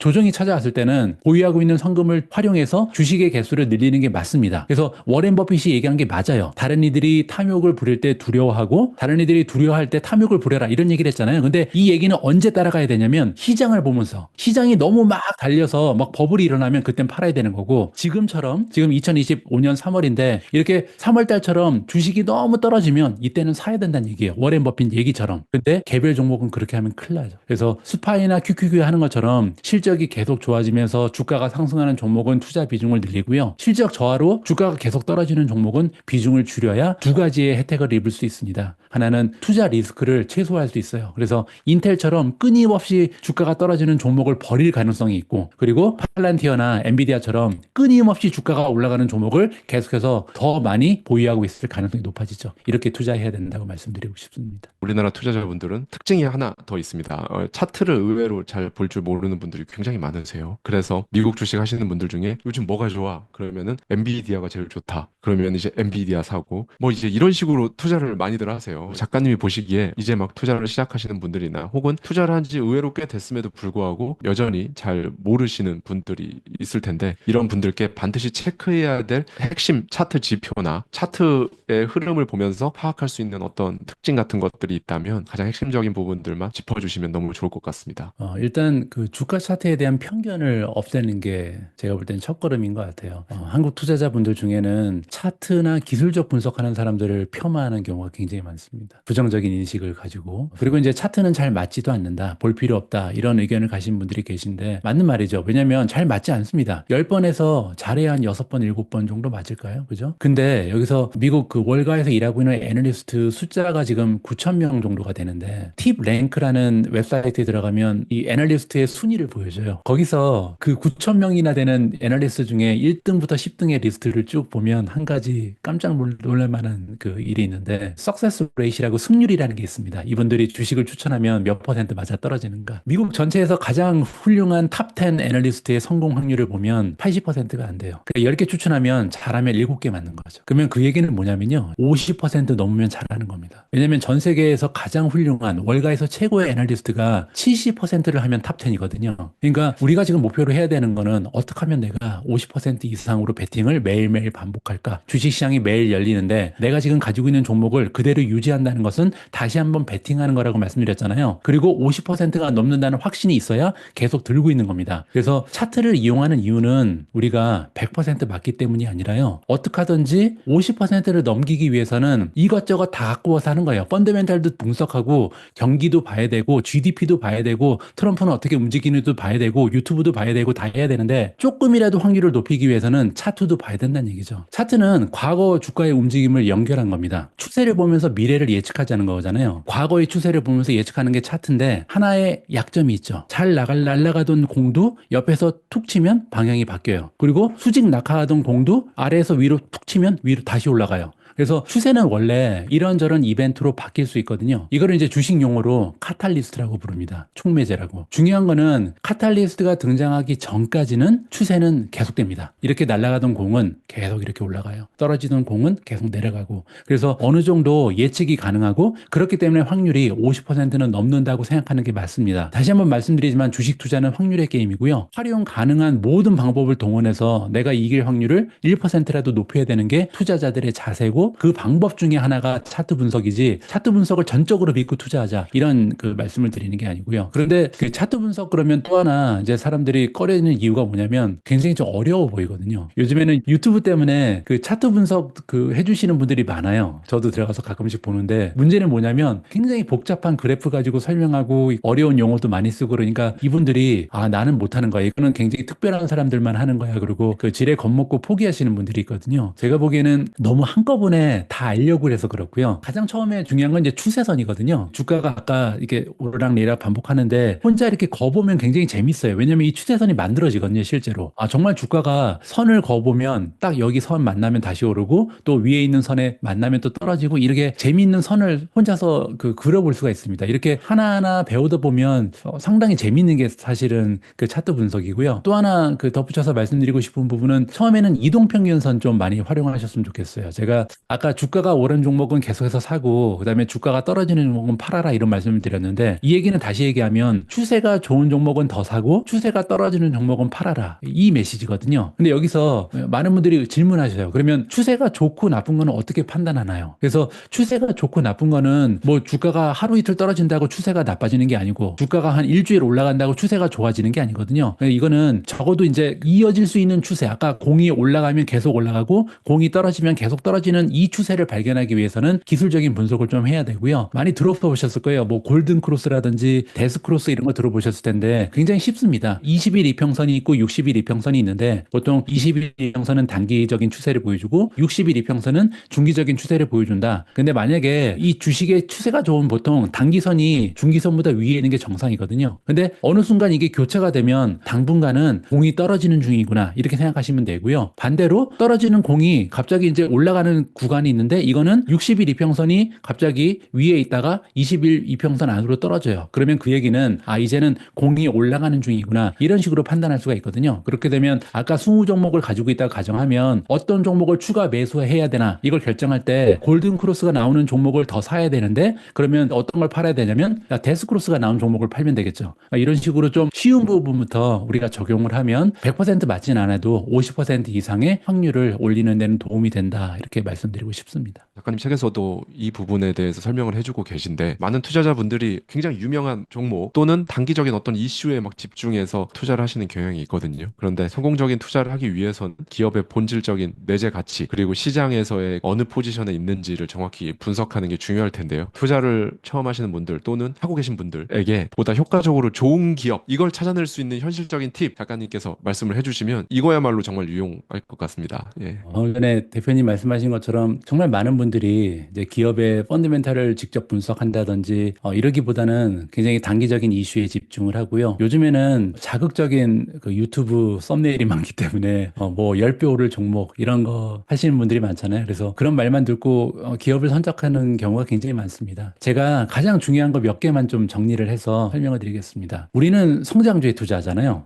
그러면 성장주에 포커스를 맞춰야죠. 다른 건 다 버리고 그러면 과거에 어떤 성장주가 가장 좋은 실적을 냈는가 여기에 집중을 하면 될 것 같습니다. 제가 볼 때는 애플이 어떻게 성공했는지 보면 될 것 같아요. 애플에 만약에 과거 10년, 15년 투자했으면 지금 부자가 돼 있겠죠. 애플이 전 세계 1등 기업이 된 이유는 아이폰 때문이었죠. 아이폰이 2007년에 나왔습니다. 그러면 2007년에 아이폰이 나오고 나서 3년 이후에 어떤 일이 있었는지를 잠깐 되돌아보면요. 성장률은 엄청났겠죠. 아이폰의 판매량이 급등하면서 애플이라는 기업의 성장률은 뭐 지금 엔비디아 성장률처럼 엄청난 폭발적인 성장을 하고 있었습니다. 그러면 2007년에 아이폰이 나왔는데 3년 동안 애플의 주가가 많이 올라가고 엄청나게 실적이 올라갔으니까 2010년에는 애플을 팔아야 되는가? 아니면 2010년에 애플 주식을 사야 되는가? 이거를 생각하면 됩니다. 2010년에 애플이 아이폰으로 성공을 거둬서 스마트폰이라고 부르는 제품이 엄청나게 붐을 이루고 있었는데요. 그때 미국이 이제 전 세계에서 스마트폰의 보급률이 가장 먼저 올라갔습니다. 근데 한 가지 굉장히 재밌는 부분이 있는데요.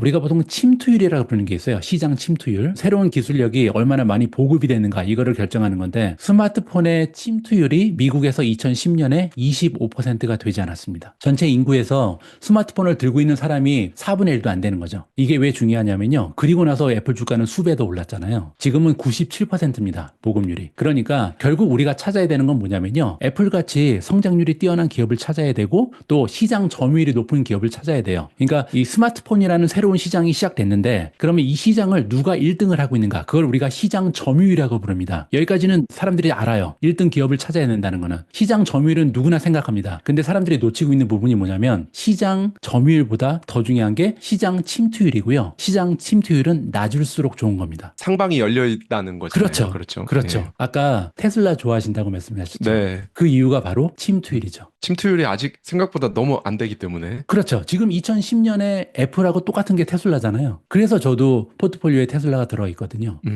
테슬라의 투자 가치는 낮은 침투율에 있는 거예요. 아직 전기차를 모는 사람보다 몰지 않은 사람들이 훨씬 많죠. 두 번째로 자율주행은 별로 모는 사람이 없죠, 거의. 그리고 세 번째로 로보택시는 이제 막 시작을 합니다. 그리고 우리가 가정용 로봇이라고 부르는 휴머노이드는 아직 아무도 안 가지고 있어요. 그러니까 결국은 테슬라가 추구하고 있는 모든 비즈니스는 시장 침투율이 아예 없거나 뭐 10% 정도 이 정도에 머물러 있다는 거죠. 그래서 우리 투자자가 지금 종목을 선택할 때 가장 중요한 기업의 스토리는요. 시장 점유율이 1등이고 성장률이 엄청난데 문제는 시장 침투율이 낮은 종목을 찾으면 됩니다. 그 종목 중에 하나가 바로 엔비디아잖아요. 최근에 발표된 분기 실적도 90%나 됐어요. 매출 성장이. 그리고 시장 점유율은 AI 칩을 만드는 기업 중에서 80%가 넘어갑니다. 엄청난 시장 점유율이죠. 근데 여기서 지금 여러 사람들의 의견이 엇갈리고 있는 부분은 뭐냐면 시장 침투율이에요. 과연 시장 침투율이 지금 포화 상태냐 아니면 2010년의 애플이냐. 저는 2010년의 애플이라고 봅니다. 왜냐하면 인공지능은 이제 막 훈련 단계를 넘어서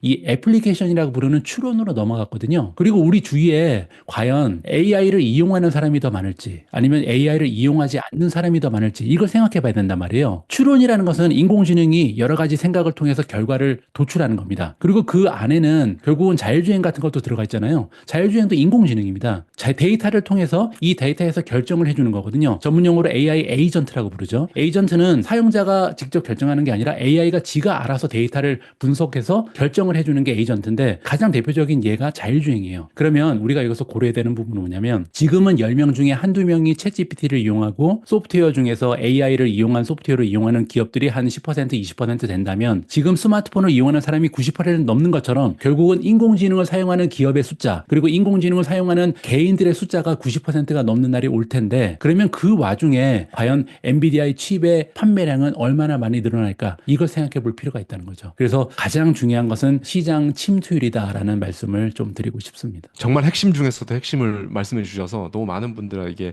도움이 되실 것 같아요. 그 우리나라 분들은 또 이렇게 성장주 중에서도 침투를 생각 안 하고 엔비디아가 엄청나게 많이 올랐으니까 단순히 엔비디아는 이제 너무 많이 올랐고 이거 괜히 지금 들어갔다가 상투 잡는 수가 있으니 브로드컴이 이제 새롭게 떠오르는 거 아니냐 이런 얘기도 있고요. 엔비디아가 워낙에 기대치가 높았잖아요. 그래서 이번에 성장률이 90% 되는 어닝을 발표했음에도 불구하고 시장에서는 약간 이랬단 말이죠, 반응이.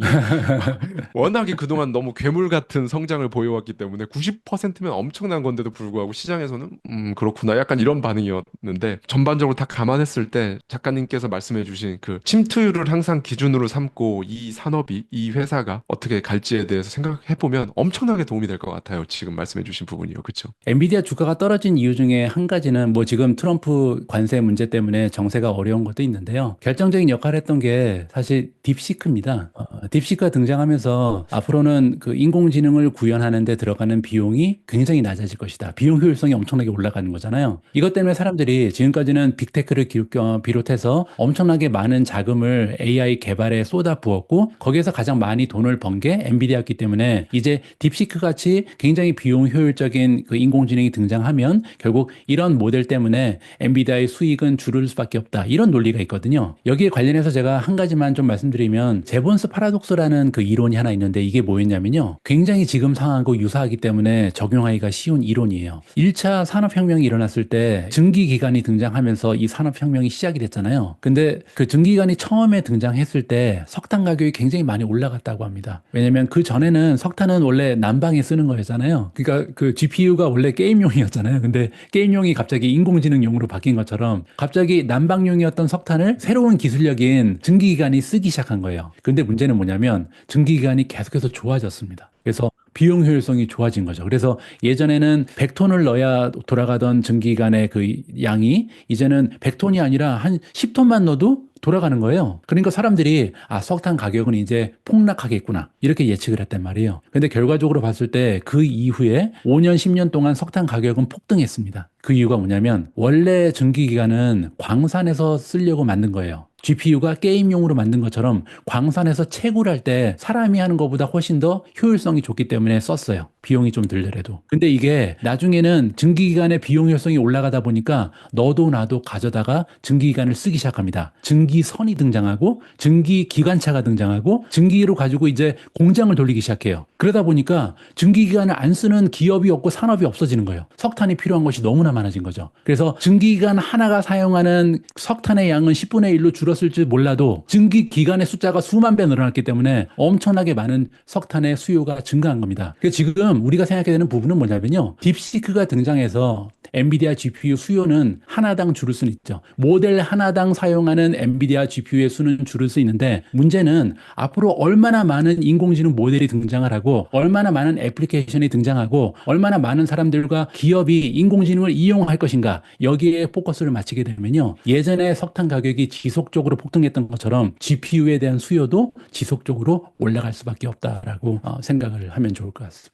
작가님께서 지난 5년 동안 매일 10시간 이상씩 주식 공부를 하면서 실전 경험, 그다음에 지식을 이렇게 쌓아 오셨잖아요. 지난 5년간 10시간 이상 정말 밀도 있게 그렇게 공부를 하셨기 때문에 지금의 작가님이 계시다고 저는 생각을 하는데요. 많은 분들이 어떻게 보면 하루에 2, 30분 인터넷 서칭하고 그냥 스마트폰으로 이렇게 쭉쭉쭉 보고 아, 나 공부 많이 했다라고 생각하시고 투자를 막 하시는 경우가 있는데 이 부분에 대해서 한번 말씀을 해주시죠. 우리는 주식 투자도 정말 열심히 하잖아요. 주식 투자 관련 서적도 많이 읽고요. 주식 강의도 많이 수강하고요. 주식 분석하는 유튜브 채널도 열심히 보면서 정말 이렇게까지 최선을 다해서 투자하는 사람들이 별로 없을 것 같습니다. 하지만 투자에서 경험만큼 중요한 게 없는 것 같습니다. 단기적으로 승부를 보려고 하지 마시고 조금 더 멀리 보면서 장기전을 준비하라는 메시지를 전달드리고 싶은데요. 2020년대 들어서만 지금 미국 증시는 베어 마켓이 두 번이나 있었죠. 2020년, 2022년. 그리고 3년간의 급등장이 있었습니다. 그 얘기는 뭐냐면요. 투자에는 늘 다음 기회가 있다는 거죠. 우리가 아주 오랫동안 투자를 쉬지 않고 진행하면서 다음에 찾아오는 베어 마켓에는 조금이라도 손실을 줄이고요. 그 다음에 찾아오는 상승장에서는 조금이라도 수익을 높이는 거. 그러니까 지금이 중요한 게 아니라 다음에는 더 잘하는 겁니다. 그래서 몇 번의 사이클을 계속 반복하면서 조금이라도 우리가 더 잘해낼 수 있다면요. 어느새 미국 주식으로 은퇴하는 자기 자신을 만나볼 수 있을까라고 생각을 하고요. 그래서도 투자는 재미있어야 된다고 생각합니다. 왜냐하면 이렇게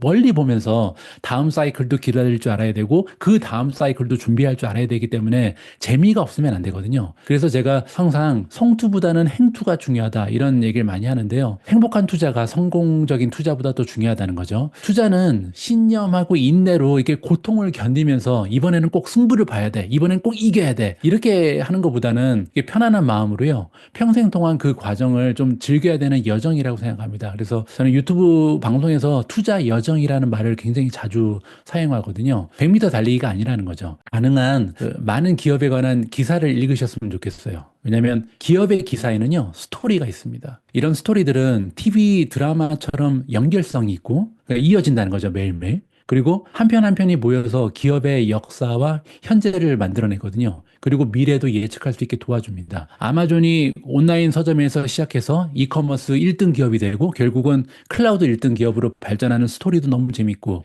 아무도 가능하지 않다. 이 생각지도 못했던 그 전기 자동차로 매그니피센트 7에 올랐던 테슬라의 스토리도 엄청 재밌잖아요. 처음에 이제 소셜 미디어 기업에 시작했는데 나중에는 메타버스 기업으로 옮겼다가 쫄딱 망하고 그리고 나서 이제는 인공지능 그리고 스마트 안경 기업으로 갑자기 거듭나면서 인공지능 수혜주가 돼버린 메타의 스토리도 멋지고요. 그리고 처음에는 게임용 그래픽 카드를 팔다가 어느새 인공지능 최대 수혜주가 됐던 엔비디아 스토리도 이 어떤 연속극보다도 재밌다고 저는 생각을 합니다. 그래서 이렇게 스토리를 매일 읽다 보면 기사를 계속 읽다 보면요. 일부러 노력하지 않아도 마치 한 편의 드라마를 우리가 그 다음에를 기다리잖아요. 항상 드라마 끝나면 다음에는 언제 하나 이렇게 하는데 그것처럼 기업들의 미래를 자연스럽게 우리가 그려보게 되거든요. 다음 스토리는 뭘까? 이런 걸 사람들이 투자의 인사이트라고 부릅니다. 그래서 여러 분야의 다양한 기업들, 아까 제가 분산 투자라고 말씀드렸는데 분산 투자를 하는 또 다른 이유는요. 여러 분야의 다른 기업들을 따라가다 보면 연속극을 보다 보면 결국은 굉장히 똑똑해져요, 사람이. 그래서 인공지능에 대해서도 공부하게 되고 자율주행에 대해서도 공부하게 되고 이커머스도 공부하게 되고 스마트 안경도 공부하게 되고 그래서 매일매일 이런 스토리, 즉 기사를 확인하다 보면요. 투자가 너무나 재밌어지고 흥미진진해지거든요. 그리고 이런 과정을 오랫동안 반복하다 보면 결국은 투자의 인사이트가 넘쳐나는 베테랑 투자자가 되어 있을 거라고 여러분들께 말씀드리고 싶습니다.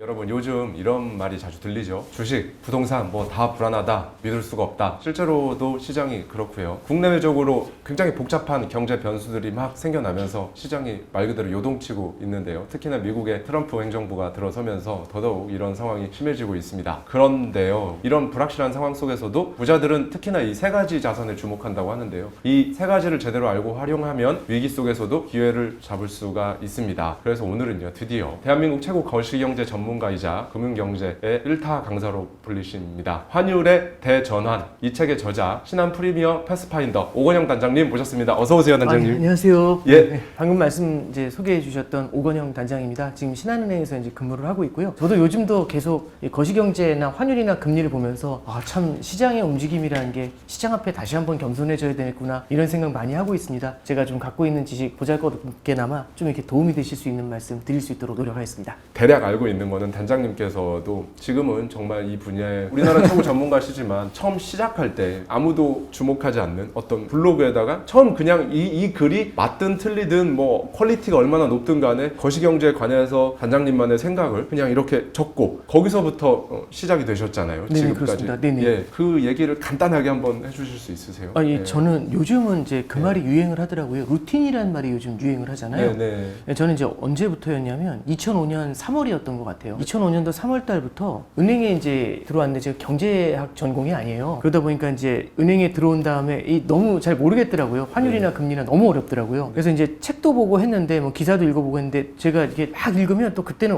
이러다가 다 읽는 순간 이렇게 나가는 느낌이 있거든요. 맞아요. 예. 막 이쪽 귀로 막 나가는 느낌이 있는데 여기서 남는 게 없다 이렇게 생각해서 그럼 어떻게 남길까라고 생각하다가 네. 이제 그때 당시에는 은행 내에 사내 블로그가 있었어요. 그래서 그래서 2005년도에 사내 블로그에 그때부터 이제 글을 썼는데 어떤 기사를 본 다음에 기사를 보면 머리에 한번 남지 않습니까? 근데 네. 나가기 전에 얘를 갖다가 어떤 생각으로 읽었냐면 글을 써야겠다라는 생각. 이걸 정리해서 저만의 언어로 그렇게 읽으려고 하니까 시간도 되게 오래 걸리는데 대신에 나가려고 할 때 요 놈은 잡고 요 놈은 잡아놓고 요 놈은 잡아놓고 이렇게 되더라고요. 그래서 이게 잡아놓은 놈들 몇 개 모아가지고 딱 글을 썼어요. 그래서 네. 첫 번째 그 블로그에 썼던 글을 갖다가 제가 한 몇 달 전에 한번 다시 봤거든요. 네. 20년이 지나서 이제 2025년이니까 20년이 됐잖아요. 그러니까 그때 글 보면 되게 조약하고 네. 어떻게 이런 글을 썼지 이러는데 그게 시작이었던 것 같아요. 네. 그때부터 일주일에 4번씩 썼거든요. 와. 글을. 예, 아침마다 이제 글을 쓰고 했는데 되게 이제 도움을 많이 받았던 게 사람이 인정욕이라는 게 있는 것 같아요. 맞습니다. 저는 그게 더 컸을지 모르겠는데 사내 메신저로 쓴 글을 갖다가 제 동기들한테나 이렇게 뿌려줬더니 네. 답이 와요. 아무도 안 보는 게 아니라 처음엔 답이 안 오다가 어느 날인가 제가 술을 너무 많이 마셔가지고 그날 못 썼거든요. 그랬더니 갑자기 한 분이 메시지를 보내시더라고요. 왜 오늘은 안 보내나요? 이렇게. 네. 근데 그때 이거 감동이 있어요. 읽는 사람이 있구나. 이제 네. 그래가지고 너무 좋아가지고 신나서 썼죠. 이제 그렇게 해서 그걸 한 10년 정도 이어가니까 2012년에 제가 이제 미국 유학 갈 때였는데 네. 그때쯤 되니까 사내 블로그에 읽는 분이 3,000명 정도가 됐어요. 와. 많이 늘었죠. 그리고 이제 미국으로 넘어갈 때는 이 사내 블로그가 인터넷이다 보니까 네. 운영을 할 수가 없어요. 그래서 네. 그때부터는 제가 이제 진행했던 게 페이스북이랑 네이버 카페가 있더라고요. 네. 그래서 그걸 열어가지고 거기다가 글을 쓰기 시작하고 지금까지 이어온 겁니다. 그렇게 시작이 되셨군요. 네, 근데 저는 그 생각이 들어요. 결국에는요, 똑같은 걸 보더라도 어떤 의도를 갖고 보는지가 첫 번째고, 네. 두 번째는 계속 되새겨야 되는데, 읽은 걸 글로 쓰고, 글로 쓴 걸 이렇게 이런 자리에서 이렇게 불러주시면 와서 말로 하고, 그리고 세미나 같은 데서 강연도 하고, 대화도 나누고 이러면 그 지식이 계속 이게 여러 차례 되새겨지잖아요. 네. 되새겨지고 마지막에는 제가 드렸던 말씀하고 시장의 실제 움직임하고 평가를 해봐요. 근데 제가 참 기억나는 게 맞은 건 잘 기억이 안 나요. 왜냐면 그냥 일상으로 그냥 지나가니까 틀린 것 중에 제대로 틀리는 게 제대로 기억이 나요. 근데 이제 제대로 틀리는 게 보통 사람들이 대부분 다 한쪽으로 쏠려갔다가 깨지는 경우들이 생기거든요. 그러면 이제 그런 것들은 생생하게 남아있어서 그러다 보니까 참 우연찮게 뭐가 되냐면 위기 국면들 있죠. 전혀 우리가 예상하지 못했었던 위기 국면들. 네. 그런 데에 대한 기억이 되게 생생하게 남습니다. 그래서 전 꼭 드리고 싶은 말씀이 이게 무언가 그런 것들을 20년 정도 반복을 하잖아요. 네. 루틴으로 자리 잡아요. 그 루틴의 힘이라는 게 저는 지금은 이제 저도 뭐 다른 데 자기계발서 보니까 루틴의 힘 하니까 굉장히 공감이 많이 되더라고요. 네, 그래서 네. 그런 걸 꼭 한번 같이 가보시면은 물론 뭐 거시경제 최고 뭐 이런 건 아니지만 책도 좀 이렇게 생각해 볼 수 있고 뉴스를 보면은 저만의 관점에서 좀 이해도 해볼 수 있고 이제 그런 레벨업 이런 것들이 좀 가능하지 않나 그런 생각이 듭니다. 환율의 대전환 이 책에서 크게 다루고 있는 것이 달러, 엔, 금 이 세 가지입니다. 정말 잘 알지만 잘 모르는 세 가지죠. 우리가 생각하기에 거시경제는 행동경제학이라는 파트도 있고 네네 그렇죠. 예, 경제학이 우리는 철저하게 이성적인 판단과 네네. 분석과 데이터로 인해서 결정이 이루어지는 것 같고 시장이 그렇게 가는 것 같지만 사실은 이 심리라는 영역이 굉장히 인간에게는 작용을 하기 때문에 네네. 그래서 이게 더 예측하기가 어렵고 맞습니다. 예, 그 부분이 분명히 있을 것 같아요. 그래서 달러, 엔, 금 이런 부분에 대한 이해를 하고 투자를 하는 데 있어서도 이 인간의 심리의 영역일 텐데 이 부분 단장님께서는 어떻게 보시나요? 이게 저도 굉장히 공감하는 게 네. 결국에는요 투자라는 것도 사람이 하는 거잖아요. 네. 사람은 결국에는 심리라는 게 인간이라는 심연이라는 게 분명히 존재한다고 생각을 해요. 이제 가끔 이제 그런 생각이 좀 들어요. 이제 과거의 역사들을 보면은 버블의 역사 이런 책들이 있거든요. 네. 그런 거 읽다 보면 뭐 네덜란드의 튤립 투기, 네덜란드의 튤립이 그때 16세기인데 튤립 구근 하나가 뿌리 하나가 집 한 채 가격이었대요. 그걸 보면서 이제 우리는 어떤 생각을 할까? 일단 저도 어렸을 땐 그 생각을 했어요. 참 미개한 사람들 정보가 없으니까 이랬겠네. 네. 근데 이제 버블이었다 그 버블이 싹 사라지고 그러거든요. 네. 그럼 이제 우리는 이걸 이제 뭘로 해석을 해야 될까라고 보면은 저는 그런 것 같아요. 이 정보의 문제도 있지만 결국에는요. 그때보다 지금 정보는 되게 많아도 지금도 버블의 형성과 붕괴라는 게 계속 이어지지 않습니까? 저는 그 생각이 들어요. 그러니까 결국에 근저에는요. 뭐가 있는 거냐면은 정보라든지 사회 구조라든지 시장이라든지 팬시한 아이템이나 이런 것들 여러 가지 있겠지만 기저에는 사람이 존재하고요.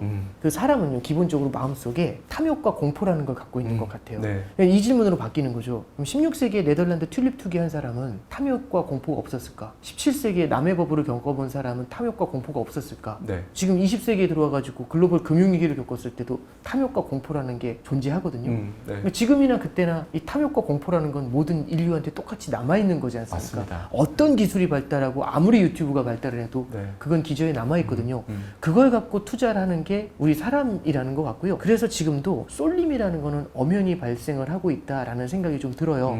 근데 다만 그 속도가 더 빨라진다는 거죠. 이 심리라는 게 붙으면서 예를 들어 볼게요. 내년 12월에 재건축을 발표하는 아파트가 있다고 해보죠. 네. 올해 12월이라고 한다고 네. 해보죠. 그러면 이제 지금이 3월이니까 네. 9개월 후에 발표를 합니다. 네. 근데 재건축을 발표를 하면은 집값이 많이 오른대요. 네. 그러면 이제 문제는 재건축을 발표하면 집값이 오르니까 이거 사야겠다. 네. 근데 네. 여기서 문제가 뭐냐면 그럼 언제 사면 좋을까? 이 생각이 딱 들거든요. 그럼 언제 사면 좋을지 고민하는데 유튜브가 등장한 겁니다. 유튜버. 네. 제가 예를 들어 부동산 유튜버라고 네. 해볼게요. 네. 유명 부동산 유튜버. 근데 이제 딱 등장해가지고 제가 그러는 거죠. 딱 이게 등장해가지고 유명 부동산 유튜버인데 예전에 보니까 재건축 발표하기 전에 3개월 전에 사시면 떼돈 법니다. 이렇게 얘기하고 사라져요. 그랬더니 조회수가 3천만 회가 찍힌 겁니다. 난리가 났어요. 네. 뭐 사랑합니다, 감사합니다, 뭐 난리가 났습니다.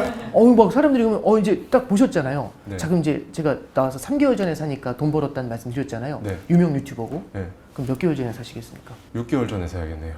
그 말씀을 듣는 순간 저는 지금 달려가야 되니까. 그렇군요. 그러니까 이제 말씀드리고 싶은 건요. 다 지금 달려고 막 이랬는데 제가 이제 그 유튜버 말한 것처럼 3개월 전에 가요. 그럼 이미 다 올라 있겠죠. 네, 네. 그래서 이제 화가 난 거죠. 아니 그 유튜버 분명히 네. 3개월 전이라고 했는데 이게 뭐 하는 거냐. 네. 이제 어떻게 보면 이런 느낌이 좀 있어요. 작년 추석 때 서해안 고속도로에 귀경길에 차들 올라오다가 좁은 농로 2km짜리 논길이 있어요. 네. 거기에 차들이 다 들어가가지고 2km 지나가는데 5시간 걸렸답니다. 허허. 이게 왜 그랬냐면 예. 내비게이션이 그쪽으로 가라고 안내를 했대요. 아. 그게 아마 지름길이니까 안내했겠죠. 아. 근데 문제는 뭐냐면 모두가 그 지름길인 줄 알고 모두가 가니까 아. 그 논길이 그걸 감당할 수 있는 캐파가 안 된 거예요. 네. 근데 이게 무슨 말씀이냐면 정보가 너무 많아지잖아요. 저만 알고 있는 정보면 꿀팁이거든요. 맞아요. 그러니까 예를 들어서 네. 제가 저희 이제 딱 작가님이 와가지고 이번에 12월에 발표한다. 네. 혼자 딱 얘기해드리면 이거 꿀팁이지 않습니까? 그렇죠. 네. 3개월 전에만 사시면 됩니다. 이러면 되는데 그게 아니라 이게 그냥 3천만 명이 보면 그러면 좁은 문이 돼버리잖아요. 그렇네요. 예. 이 심리라는 게 유튜브라든지 이런 매체와 정보와 만나잖아요. 그럼 옛날에 비해서 훨씬 빨라지는 겁니다. 이게 외환시장에서도 나타나거든요. 네. 제가 어차피 환율 말씀드려야 되니까 요 얘기로 그래프를 보면서 하나 말씀 좀 드려볼게요. 요게 이제 차트인데 네. 빨간색 선이 미국의 기준금리예요. 네네. 파란색 선이 우리나라 원달러 환율이고 제가 네. 22년도부터 그렸습니다. 네. 이거 잠깐 보시면 좀 흥미로운 점이 있어요. 이게 미국 기준금리인데 미국이 금리를 올리면 네. 달러를 보유했을 때 이자를 더 주잖아요. 그렇죠. 그럼 달러 매력이 높아지니까 달러가 세져요. 그러니까 달러 환율이 이렇게 튀죠. 그래서 금리 올리면 튀고 올리면 튀고 네. 올리면 튀고 그렇네요. 올리면 튀고 이러면 이게 마치 2, 4, 6, 8 그 다음에 뭐가 나올까요? 이런 질문하고 똑같아지거든요. 그렇네요. 그럼 10, 12 이렇게 돼요. 그러니까 이제 예를 들어서 제가 어떤 강연을 하는데 자 다음에 무슨 숫자 나올지 보시죠 한 다음에 2, 4, 6, 8 그 다음에 뭐 나올까요? 이러면 처음엔 조용한데 몇몇 스마트한 분들이 10 이렇게 얘기해요. 네. 정답입니다. 그 다음 뭐죠? 그러면 12 하는데 그 숫자가 점점 커져요. 나중에 20쯤 될 때는 모두가 20 이렇게 얘기하겠죠. 왜냐하면 패턴이 금리 올리면 환율 뛴다라는 패턴이 여러 번 반복되면 모두가 인식을 해요. 자 그럼 어떤 일이 벌어지냐면 처음에는요 이게 금리를 올릴 때 원달러 환율이 22년도 1월 달부터 8월 달까지 딱 8개월 동안의 환율이요 1200원에서 1300원까지 올랐어요. 그러니까 100원 올랐죠 8개월 동안에. 네, 네. 근데 이 뒤를 보시면요 불과 3개월 만에 환율이 1300원에서 1450원까지 치솟아요. 기울기가 요랬다가 기울기가 가파르게 서버리거든요. 네네. 그럼 이건 왜 이런 일이 벌어질까라고 잠깐 말씀을 드리면 이유는 간단해요. 왜냐하면 사람들이 오르면 뛴다, 오르면 뛴다, 오르면 뛴다라는 건 이제 우리가 점점 알게 되지 않습니까? 네. 그럼 이제 이때부터 어떤 생각이 드냐면 그럼 이제 이렇게 됩니다. 저는 달러가 1년 후에 필요한 사람입니다. 그러면 당장 달러 원 환율이 얼마가 되든지 걱정 없어요. 달러를 네. 얼마에 사든. 근데 제 주변에 있는 친구들은 한 달 뒤에 달러 사야 될 애가 있고 2달 뒤에 달러 사야 될 애들이 있어요. 근데 이제 걔들은 지금부터 달러 구해야 되는데 쫄리는 거죠. 왜냐하면 환율이 계속 올라가니까. 아, 그렇죠. 그럼 이제 이거 어떻게 해야 되지? 막 이런 거예요. 그럼 네. 이제 저한테 전화가 오는 거죠. 그래서 야 건영아 너 달러 없냐? 그래서 왜 그랬더니 너 유튜브도 안 보냐고 난리가 났다고 지금 환율이 엄청 오르고 있다고. 네. 그래서 왜 했더니 동영상을 공유해 주는데 막 동영상이 난리가 났어요. 외환위기 때 얼마인지 아십니까? 막 이러는 거예요. 네. 2,000원 막 이래요. 근데 놀랍지 않습니까? 그러면서 막 친구가 빨리 좀 보라고. 그래서 이게 보니 2,000원이래요. 그래서 오늘도 보니까 환율이 1,300원에서 1,310원으로 오늘도 오르고 있어요. 미국 금리는 계속 오를 것 같다고 뉴스에 나와요. 그럼 이제 어떻게 해야 되죠? 저는 1년 후에 달러가 필요하잖아요. 그럼 지금 당장은 달러를 사지 않아도 돼요. 근데 1년 후에 달러가 필요합니다. 1,400이 아니라 지금 이게 2,000원 갈 것 같잖아요. 네. 그럼 오늘 사야죠. 근데 이제 문제는 2년 후에 달러가 필요한 친구가 있습니다. 그 친구는 어떻게 할까요? 지금 사야죠. 네. 3년 후에 필요한 친구가 있습니다. 다 지금 지금 사야죠. 1년, 2년, 3년, 5년 후에 수요가 지금으로 확 땡겨와요. 아, 그렇네요. 예. 그럼 수요가 폭발해 버리잖아요. 근데 문제가 뭔지 아세요? 문제는 그럼 달러를 파는 사람입니다. 달러를 파는 사람 입장에서는요. 너도 나도 달러 막 사고 싶어 해요. 너도 나도 사고 싶어 하세요. 그러면 지금 팔아야 될까요? 나중에 안 팔아야 팔죠. 될까요? 예. 안 팔죠. 그러면 팔려던 걸 숨겨요. 부동산도 되게 비슷해요. 맞습니다. 계속 뛸 것 같잖아요. 맞아요. 그러면 초조해져요. 맞아요. 그래서 나중에 돈 모아서 사야지 이런 사람들이 빚을 끼고 미래의 소득을 땡겨가지고 빚으로 만든 다음에 앞으로 확 땡겨가지고 1년, 2년, 3년, 4년, 5년 후에 수요가 한꺼번에 땡겨서 지금 폭발해요. 그럼 이제 문제는 뭐냐면 집을 내놓는 사람 있잖아요. 내놨더니 1초에 한 번씩 전화 와요. 집 안 봐도 되니까 네. 계좌만 달라고. 맞아요. 계좌 안 나오잖아요. 네. 근데. 그래서 계좌에 그냥 계약금부터 쏘고 시작하자고. 네. 그럼 어떻게 하죠? 계좌 내놓으려도 이렇게 숨죠. 네, 계좌 안 줍니다. 그러면 이게 무슨 말씀이냐면 미래의 수요를 땡겨오죠. 근데 현재의 공급이 사라져요. 그럼 가격이 위로 팡 뛰어 올라가요. 뭐하고 되게 똑같냐면 마스크하고 되게 비슷해요. 마스크, 마스크 때 혹시 줄 서보셨어요? 저 서봤거든요. 저 3시간 서봤어요. 약국 앞에서. 마스크, 약국. 네, 마스크 사려고 코로나 때. 와. 그때 되게 힘들었어요. 한정 수량만 팔고 그랬잖아요. 그렇죠. 이제 이게 그때 당시 아직 기억나는 게 와이프가 아침에 자고 있는데 깨우더라고요. 일어나라. 가서 마스크 사와라. 근데 저는 분위기를 몰랐어요. 그래서 A 약국을 갔는데 사람이 많은 거예요. 그래서 그냥 가면 살 수 있는 줄 그래서 아셨군요. 사람이 많은 거예요. 그래서 뭐 하는 짓이야 해가지고 다른 B 약국을 갔죠. 다 더 많죠. 많아요. 네, 네. C 약국을 가니까 훨씬 많아요. 그래서 네. 그때 느꼈죠. 이거 심상치 않다. 그래서 약국. 거기서 줄을 섰어요. 그러니까 일단 사람이 모이는 곳은 줄을 서야 되지 않습니까? 네. 뭔진 모르지만. 네. 그래서 줄을 섰는데 1시간인가 2시간인가 기다렸더니 네. 이 저기 봉고차 같은 게 하나 오더니 야 마스크 왔다 이러더라고요. 이만한 상자를 갖고 한 분이 뛰어내려가지고 약국으로 들어가니까 모세의 기적처럼 사람들이 쫙 깔려서요. 네. 쫙 들어가셔가지고 이제 마스크 이렇게 딱 그때부터 이제 팔더라고요. 그래서 이제 줄 서서 사는데 시겁했던 게 제 뒤에서 끊어졌어요. 이제 마스크 2개 사는데 그렇죠. 그렇게 긴장된 날이 없었던 것 같아요. 3시간 이게 두 개를 샀는데 이게 딱 나왔는데 이게 너무 소중하잖아요. 네. 그래서 이렇게 갖고 나왔는데 50명, 60명 되는 분들이 되게 불쌍한 눈으로 이 마스크를 쳐다보시는 거예요. 그때 뭘 느꼈냐면 이러다 두드려 맞고 뺏기겠다. 그래서 이렇게 집어넣고 그때는 그날이 추웠거든요. 막 네. 코트 이렇게 감싼 다음에 가져갔었던 기억이 나요. 자 그럼 볼게요. 저희 집에 마스크가 40개가 있었어요. 네. 너 저기 사재기냐? 사재기가 아니죠. 네. 저보다 많은 사람 많았겠죠. 그렇죠. 근데 40개가 있어도 왜 2개 사려고 줄을 섰냐면 3시간을 오늘 아니면 마스크를 못 구할 것 같았어요. 그때 그 현장에 3시간 줄 서 있을 때 분위기 보면 살벌했거든요. 네. 빨리 이거 마스크 오늘 아니면 못 산다는 생각이 들어요. 그러면 어떻게든 아무리 50개, 60개, 100개, 200개 갖고 있는 사람도요. 지금 아니면 구할 수 없으면 2개 사려고 줄 서요. 그러면은 미래의 수요가 땡겨오는 거죠. 그렇죠. 자 그럼 우리가 마스크 업자라고 해볼게요. 제가. 지금 팔아야 됩니까? 나중에 팔아야 됩니까? 나중에 이거 그래서 쿠팡에서 그때 막 엄청 가격이 뛰었거든요. 6,000원, 7,000원 이렇게 뛰었었어요. 네, 기억. 이제 이 말씀을 드린 이유가 그러면 미래의 수요를 땡겨온 상태에서 공급이 숨어버리니까 가격이 뛰죠. 그러면 가격이 가파르게 뛰어요. 이거 해결하는 적이 있어요. 어떻게 이거 해결했냐면 저 줄 딱 일주일만 서봤거든요. 그 다음엔 줄을 안 섰어요. 왜 그랬냐면 마스크 오브제가 있어요. 마스크 오브제를 했는데 저도 마스크 오브제라는 단어는 몰랐지만 뭘 알고 있었냐면 등본을 가져가면 거기 등본에 나와 있는 가족 1인당 2개씩 준다고 했어요. 마스크를. 네. 그래서 제가 등본에 4명이 있으니까 가족이 네. 가져가니까 일주일에 8개를 주더라고요. 그러니까 40개가 있잖아요 집에. 네. 근데 8개를 받으니까 굳이 줄 설 이유가 없더라고요. 매주금 8개씩은 받네? 이 생각이 드니까 네, 네. 뭐 최악의 경우 이틀에 한 번씩 쓰면 되잖아요. 네. 그래서 더 줄 쓸 이유가 없더라고요. 그렇네요. 자 그러면 40개가 줄을 안 서요? 그럼 제가 굳이 개몽은 안 해드려도 50개, 60개 알아서 줄 안 쓰시겠죠? 그렇죠. 30개, 20개도 안 서요.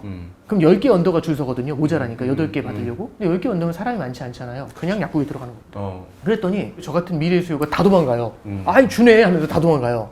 그럼 이제 현재 공급 숨겨놨었던 사람은 어떻게 되죠? 미래의 수요가 도망가니까 깜짝 놀래고 막 쏟아내야죠. 네. 그럼 마스크 가격이 확 내려가죠. 그래서 잠깐 다시 차트 볼게요. 네. 여기 보시면 기울기가 가파르게 뛰었죠. 기울기 가파르게 네, 뛰었죠. 네, 네. 떨어질 때는요, 와, 내리박아 버립니다. 이렇게. 이게 달러가 도저히 공급이 안 될 거라는 생각이 들었다가 요 위쪽에서요, 미국에서 금리 인상을 멈출 것 같아요라는 소문. 이거 하고 우리나라 국내에서도 달러가 좀 풀릴 수 있다라는 기대가 딱 생기는 순간, 그러니까 마스크를 아예 못 구하는 게 아니라 그래도 구할 수는 있겠나라는 기대가 생기는 순간 확 하고 환율이 빠져요. 팬데믹은 계속되고 있잖아요. 금리는 어쨌든 그 뒤로도 올라갔는데 그렇죠. 저 상황에서 마스크 수요가 쭉 빠지는 그렇죠. 거네요. 예. 그렇죠. 네. 지금 보시면 이때도 미국에서 금리 인하 시작할 거다 이런 얘기했는데 사실은 금리 인하 안 했는데도 불구하고 알아서 내려와요. 그렇네요. 예, 네. 그러니까 이제 여기서 환율을 왜 이걸 굳이 심리를 말씀드렸냐면 지금의 저런 기울기는요 미국 금리 인상만으로 설명할 수 있는 게 아니에요. 그렇네요. 여기에는 심리라는 게 붙고요. 꼭 하나 말씀드리고 싶은 건 우리나라는 외환위기에 트라우마가 있습니다. 네, 네. 외환위기에 트라우마가 있다는 건 뭐냐면 환율을 2,000원을 받거든요. 환율 2,000원은 지옥도가 열린다라는 생각을 딱 머릿속에 저도 그렇게 생각하는 게 있어요. 네. 그래서 환율이 올라가는 걸 굉장히 두려워하고요. 환율이 뛰면 큰일 나나? 달러 사놔야 되나? 이 생각을 되게 많이 하게 됩니다. 네, 네. 예, 그러다 보니까 우리가 이제 외환시장을 볼 때 한순간에 환율이 딱 뛰는 순간 보통 일반적으로 가격이 급등을 하면 아유 너무 비싸 이렇게 가야 되잖아요. 네. 그게 아니라 사야 되나? 이렇게? 이게 오히려 네. 이제 그래서 가격이 뛰면 더 수요가 붙어버리는 이게 심리죠. 외환시장에서 이런 거 진짜 수시로 일어납니다. 얕은 저의 거시경제 지식으로 거시경제에서 정말 예측하거나 분석하기 가장 어려운 것이 바로 환율이다. 네. 예, 너무나 많은 변수들이 개입하기 그렇습니다. 때문에 경제뿐만 아니라 정치, 뭐 미국 국내 정치, 또 뭐 네, 그렇죠. 미중 관계, 또 유럽, 뭐 모든 뭐 전쟁, 네, 그렇죠. 모든 게 다 달라붙기 때문에 가장 어려운 끝판왕이다. 진짜로 지금 말씀만 들어도 이 심리라는 영역까지 심지어 달라붙으면 가뜩이나 매크로적인 각종 변수들이 너무나 많은데 여기에 심리까지 이제 달라붙으면 와 이거는 뭐 예측한다는 게 의미가 있을까? 그렇죠. 일종의 그냥 상방 하방 이렇게 약간 밴드로 이렇게 딱 놓고 이 안에서는 이렇게 움직이는 건 이제 당연하다라고 네. 생각을 해야 되는 시기가 오지 않았나 네네. 이런 생각도 드는데 이 부분에 대해서 어떻게 이게 방금 되게 중요한 포인트를 짚어주셨는데 네. 환율이 끝판왕이다라고 말씀해 주셨잖아요. 네. 그러니까 저도 경험상으로 보면은 환율이 가장 어려운 것 같은 게 환율은 첫 번째는 금리하고 좀 다른 게 환율은 두 나라의 힘의 균형값을 찾는 거거든요. 둘을 평가하는 거예요. 그러니까 원달러 환율이면 한국하고 미국을 평가하는 거거든요. 그러니까 이제 우리가 예를 들어 A라는 회사의 인사 담당자예요. 거기에 가라는 직원이 있고 나라는 직원이 있어요. 네. 이 둘을 갖다가 누가 더 잘하는 것 같아 이게 아니라 둘을 점수로 평가하는 거죠. 정확한 점수로. 근데 네. 그 점수가 그냥 저만 인정하는 점수가 아니라 모두가. 이 세상 80억 인구가 동시에 저 말이 맞아요. 시장에서 그 점수를 인정해 줘야 되거든요. 그걸 찾는 게 쉬울까? 어렵거든요. 왜냐면 한국도 잘 모르겠는데 미국까지 알아야 되고 둘을 갖다가 레벨로 비교해야 되잖아요. 그래서 어려운 게 1번. 그리고 이제 두 번째는 이게 환율이 좀 더 어려운 게 이런 게 좀 있어요. 주가 조작국은 없어요, 이 세상에. 그렇죠. 금리 조작국도 이 세상에 없거든요. 없죠. 근데 환율 조작국은 있어요. 그렇네요, 진짜. 그러고 네네. 보니까. 왜 그러냐면 네. 환율은 분배를 말합니다. 분배라는 건 뭐냐면은 지금처럼 먹고 살기 힘들 때 국가 단위도 똑같아요. 내 나라 통화 가치를 낮춰서 수출로 먹고 살고 싶어져요. 그래서 어떻게 해서든지 내 나라 통화 가치를 더 낮추고 싶어 하거든요. 한국 통화가 약해지잖아요, 원화가. 그럼 상대편이 수출하기 힘들어져요. 그래서 저한테 유리해지는 순간 제로섬이죠. 상대편이 불리해져요. 그럼 화가 나잖아요. 그래서 너 환율 갖고 장난치지 마. 이렇게 이제 얘기를 합니다. 네. 그래서 특히 이번에 트럼프도 딱 들어와가지고 얘기하는 게 네. 며칠 전에 그 얘기해요. 일본이랑 중국 각오하라고. 맞아요. 자기 통화 환율 약하게 만들어가지고 우리 미국하고 교역해가지고 이익 내려고 하는데 가만두지 않겠다. 맞습니다. 다 관세로 응징하겠노라 뭐 이런 얘기를 하는 거잖아요. 그 언밸런스 된 걸 관세로 메꾸겠다. 그렇죠. 그 논리잖아요. 그렇죠. 예, 예. 환율이라는 건요. 그래서 다른 거하고 달리 국가 간의 이해관계도 엮여 있어서 G2N이라는 게 있어요. 전 세계에서 네. 그래도 경제력이 있는 20개 국가가 모여서 하는 모임인데 거기서 주가에 대한 금리에 대한 얘기는 없는데 특정 국가의 환율이 일방적으로 쏠릴 때는 같이 개입을 해가지고 조절을 하자. 이제 이런 얘기들을 좀 하고 있어요. 그러면 결국에는 아까 마스크 보셨던 것처럼 예. 환율은 일정하게 쏠려버리잖아요.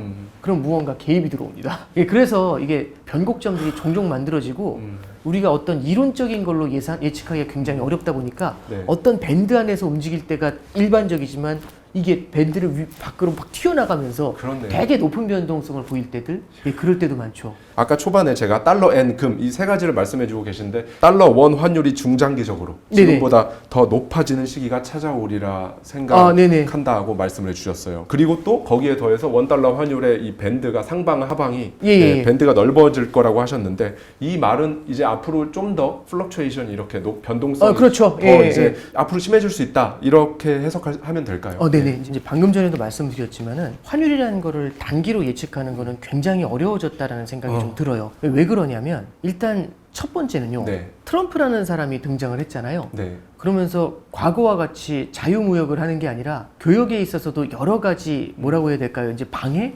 개입 이런 걸 하고 싶은 거예요. 네. 그러니까 예를 들어서 얼마 전에 이제 트럼프가 보편 관세를 얘기했거든요. 네. 보편 관세는 미국이 여태까지 손해 봤으니까 나한테 잘못한 거 많으니까 그걸 보편 관세라는 걸로 해결하겠다라고 해서 동맹국, 우방국 가리지 않고 뭐 20% 관세 이렇게 때립니다. 거기에 산업별로 알루미늄, 철강, 자동차 이런 데는 산업별로 또 관세를 때리겠대요. 그럼 이제 예를 들어서 캐나다의 철강 있잖아요. 네. 그럼 보편 관세 25% 맞고 철강이 있잖아요. 그래서 25% 더 맞아요. 그럼 50% 맞아요. 근데 거기에 또 있어요. 뭐가 있냐면 상호 관세라는 걸 얘기해요. 이 상호 관세라는 건 뭐냐면 미국이 너희 걸 수입할 때는 2%밖에 안 받는데 너희는 미국 거 수입할 때 10%나 받잖아. 그래서 우리가 불공정하니까 우리도 10% 받겠어. 이게 상호 관세거든요. 네. 그럼 받으면 되지. 클리어 하잖아요. 근데 네. 거기에 뭐가 있냐면 상호 관세를 할 때 저쪽이 얼마나 관세 장벽을 쳐놨는지 이것도 봐야 되지만 함께 봐야 되는 것 중에 비관세 장벽이라는 게 있대요. 그래서 비관세 장벽? 그래서 뭐가 있나 했더니 이게 굉장히 포괄적인데 예를 들어 이런 것도 있어요. 네. 규제를 해서 수입을 못하게 하는 거. 내지는 보조금 주는 거. 그럼 관세는 아니지만 어쨌든 보조금 줘가지고 싸게 수출을 하게 되면 우리 경쟁력이 떨어지는 거잖아요. 네네. 그리고 이제 세 번째는 뭐가 있냐면 환율 갖고 장난치는 거. 환율을 인위적으로 약하게 만들어가지고 싸게 물건 팔게 하잖아요. 그러면 10%만큼 환율을 싸게 만들어가지고 수출을 유리하게 만들었다. 그래서 우리 미국이 수출하는데 어렵게 만들었다. 그러면 너희들은 10%만큼 사실 조작을 한 거니까 관세 10% 이렇게 때려버리는 거예요. 네. 그럼 아까 전에 그 관세 차이만큼 때리는 거에다가 환율 갖고 때려버리죠. 그러니까 이제 말씀드리고 싶은 건 이렇게 무언가 예측할 수 없는 상호관세 같은 것들까지 같이 들어와요. 미국 입장에서는 지금 무역 적자가 심하거든요. 네. 이 미국은 이 사고방식이 조금 달라요. 일반 국가랑. 뭐냐면 적자가 많이 나잖아요. 우리는 이제 집에 적자가 늘어나면 너무 많이 쓰나? 그럼 좀 아껴 써야지. 보통 네, 이런 네. 마인드가 크잖아요. 이게 정상적이잖아요. 거기는 기축통화국이니까 이제 그렇죠. 사고방식 자체가 다르고 사고방식이 다르죠. 어떻게 하냐면 누가 우리한테 이렇게 많이 팔았냐. 우리는 이렇게 위대한 나라인데 우리가 이런 무역 적자를 겪을 수밖에 없다는 건 다른 나라가 우리한테 뭔가 잘못된 불공정한 행위를 하기 때문이다. 이렇게 가요. 누가 많이 팔았어? 나와봐. 그래서 1등부터 줄 세워요. 그런 다음에 관세 이렇게 때리는 거죠. 그러니까 이제 결국에는 자국의 무역 적자를 줄이려면 핵심은 그겁니다. 내 나라가 수출을 많이 해줘야 돼요. 그러려면 미국 달러화가 너무 강하면 안 돼요. 그렇죠. 어느 정도 약해져야지 수출을 할 수가 있지 않습니까? 네. 그래야 미국 제품이 싸져야지 수출을 할 수 있고 미국 제품이 싸져야 다른 나라 물건을 수입을 안 하겠죠. 네. 이래야 무역 적자를 되감을 수가 있어요. 그래서 너무 강한 달러를 되감으려는 노력들을 좀 하려고 해요. 그러면은 트럼프 입장에서는 달러를 갖다가 그렇게 흔들어대면서 달러를 갖다가 아래로 끌어내리고 싶잖아요. 네. 근데 문제는 달러라는 게 또 특성이 그 환율이라는 게 각 국의 힘을 반영해요. 그럼 무슨 말씀이냐면 관세를 때려서 상대편의 부를 갖다가 미국으로 가져오죠. 그럼 미국의 성장세가 강해지지 않습니까? 네. 미국이 더 강해진다고 하면 달러가 또 세져요. 아, 그럼 잠깐만요. 상대편의 걸 가져오겠다고 얘기를 하면서 내 나라 통화 달러를 약세로 만들고 싶은데 상대의 부를 가져오니까 강세가 돼요. 그럼 이 두 개가 공존하잖아요. 두 개의 요인이. 그럼 두 개의 요인이 공존할 때는요. 어느 게 더 세게 부각이 되는지에 따라서 왔다 갔다 해요. 그 얘기는 뭐냐면 말씀해 주셨던 것처럼 변동성을 높이죠. 그래서 트럼프라는 사람의 등장은요. 과거보다 환율의 변동성을 훨씬 더 높이게 되고요. 뉴스 하나하나가 터질 때마다 환율이 요동을 치죠. 그래서 말씀하셨던 것처럼 환율의 변동성이 높을 것 같아요. 저는 절대적으로 공감합니다. 근데 이제 두 번째, 야 그러면 트럼프가 들어왔으니까 달러가 계속 세지는 거야, 약해지는 거야? 모르죠. 왜냐하면 트럼프는 달러의 약세를 원한다고 말씀드렸잖아요. 근데 트럼프가 달러의 약세를 원해서 전 세계의 부를 가져올 때마다 미국으로 달러가 강세 압력을 받아요.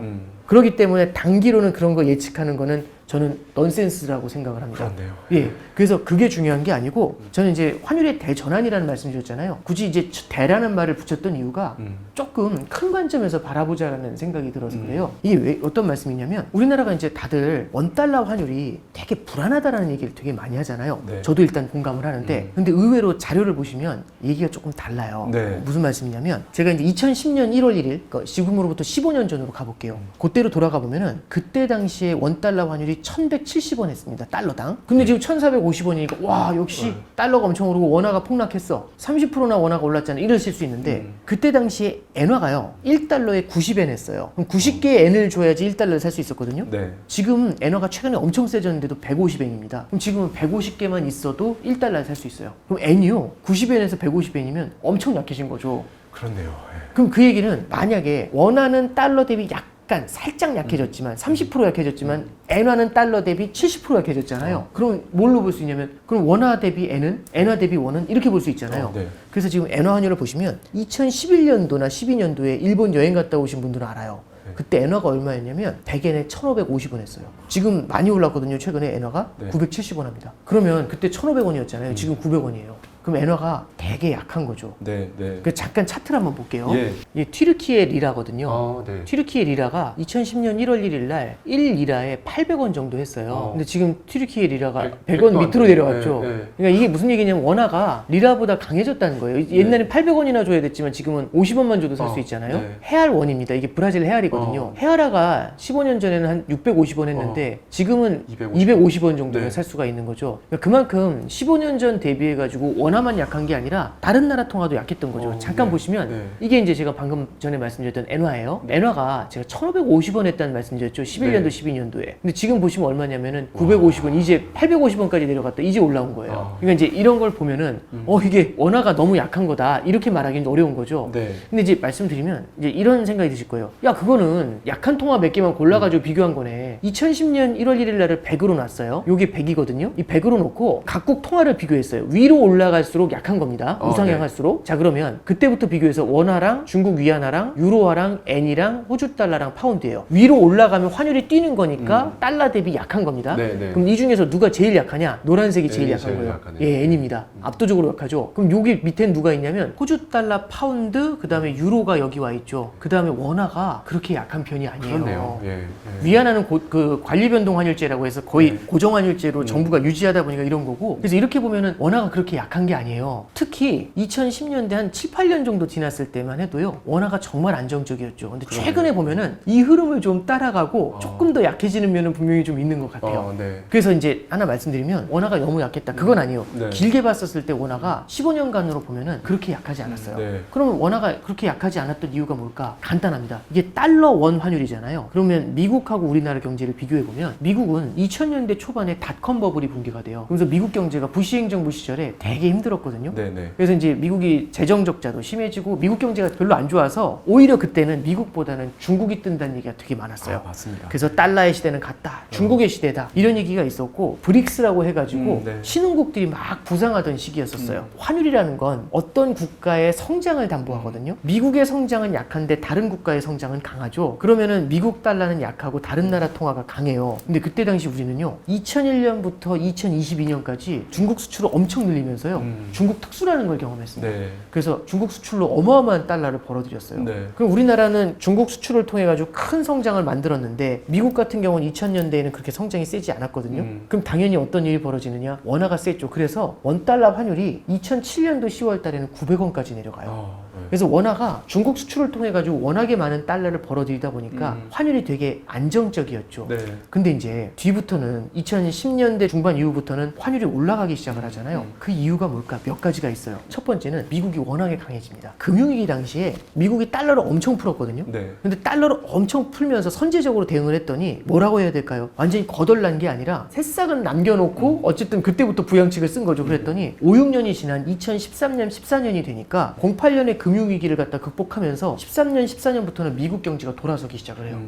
다른 나라는 금융위기 이후에 계속 누워있는데 미국이 혼자 돌아섰거든요. 그러니까 이제 미국 경제가 강해지면서 전 세계 자금이 미국으로 계속 몰리기 시작합니다. 그래서 전 세계적으로 미국 투자 붐이 일어나기 시작한 게 2015, 16, 17년도부터 미국이다 이런 얘기를 했고 17년도에 트럼프가 들어오면서 그 추세를 더 강화를 시켜요. 맞습니다. 그래서 이제 미국 투자가 강해지죠. 그래서 꼭 하나 말씀드릴 게 과거에 비해서 2010년대 중반 이후부터는 미국의 성장이 압도적으로 강해진다. 점점 더 강해지는 거죠. 근데 이제 반대로 우리나라를 봐야죠. 우리나라는요. 대중 수출이 그렇게 잘 됐는데 2010년대 중반 이후부터는 우리나라 중국 수출이 조금씩 부진해지기 시작을 해요. 그래서 급기야는 지난해 2023년도거든요. 31년 만에 대중 무역 적자를 기록을 합니다. 이게 조금 복잡한 차트긴 한데요. 이게 한국은행 자료입니다. 한국은행에서 참 좋은 자료를 발간해 줬는데 대중국 수출 연계 생산이라고 나와요. 있어요. 네네. 이게 생산을 하는데 생산하는 이유가요. 중국 수출을 하려고 생산하는 거래요. 네. 그죠? 그러면 여기서 생산을 많이 했다는 얘기는 중국 수출이 잘 된다는 얘기예요. 그걸 산업별로 그려놓은 겁니다. 네. 섬유의복 산업인데 지금 여기 0이라고 나오잖아요. 이 0은 섬유의복 산업의 대중국 수출 연계 생산이 제일 좋을 때 그때를 0으로 놔요. 베스트가 0이에요. 자, 그러면 섬유의복 산업은요 1996년도가 화양연화예요. 제일 좋았어요. 0위에서 네. 하면서 이제 주저앉은 거죠. 끝났네요. 예. 철강은요 2004년도가 제일 좋았어요. 그 다음부터 이렇게 하는 거죠. 석유 정제는 2011년이 제일 좋았어요. 그러다가 어려워졌죠. 네. 화학은 2004년, 자동차는 2005년인데 잠깐 볼게요. 근데 우리는 무슨 얘기했냐면 이렇게 기존의 산업들 말고 전통 산업들 말고 고부가인 IT 산업에 있어서는 중국하고 기술 격차가 여전히 있기 때문에 고부가에선 밀리지 않는다 이런 얘기를 하는데 여기 보시면 실제로 그게 맞는 게 2013년에도 0이었고 2017년, 18년만 해도 거의 0에 붙어 있었어요. 그렇네요. 근데 이 음영은 제가 친 게 아니거든요. 한국은행에서 쳐놓은 거예요. 꺾이는 속도가 좀 가팔라 보이지 않나요?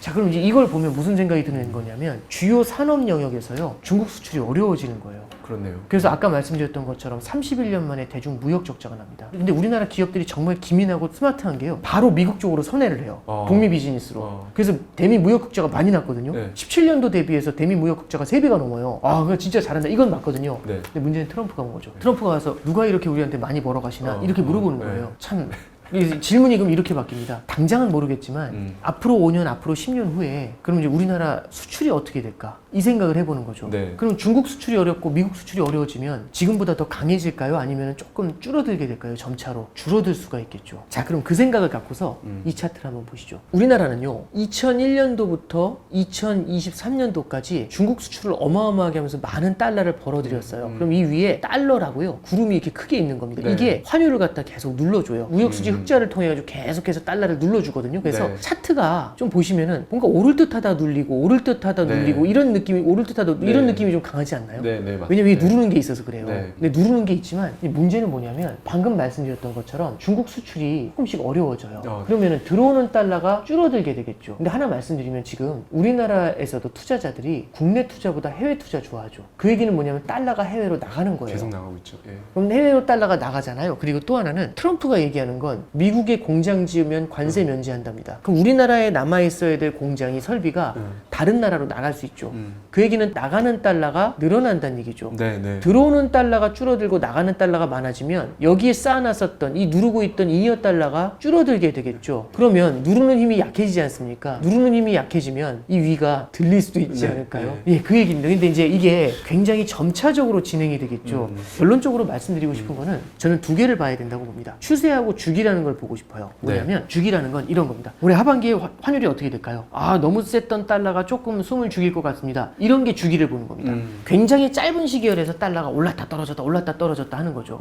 추세라는 건요. 중장기적으로 원달러 환율이 어떤 방향을 가져갈지를 얘기하는 겁니다. 그런데 이제 예를 들어서 추세라는 건 5년 후, 10년 후에 환율의 흐름인데 환율은 결국에는 두 나라의 경쟁력, 두 나라의 성장세를 반영하거든요. 네. 그럼 질문이 이렇게 바뀌어요. 향후 5년 후, 10년 후에 미국과 우리나라의 생산성, 그 격차가 좁혀질까 벌어질까 이겁니다.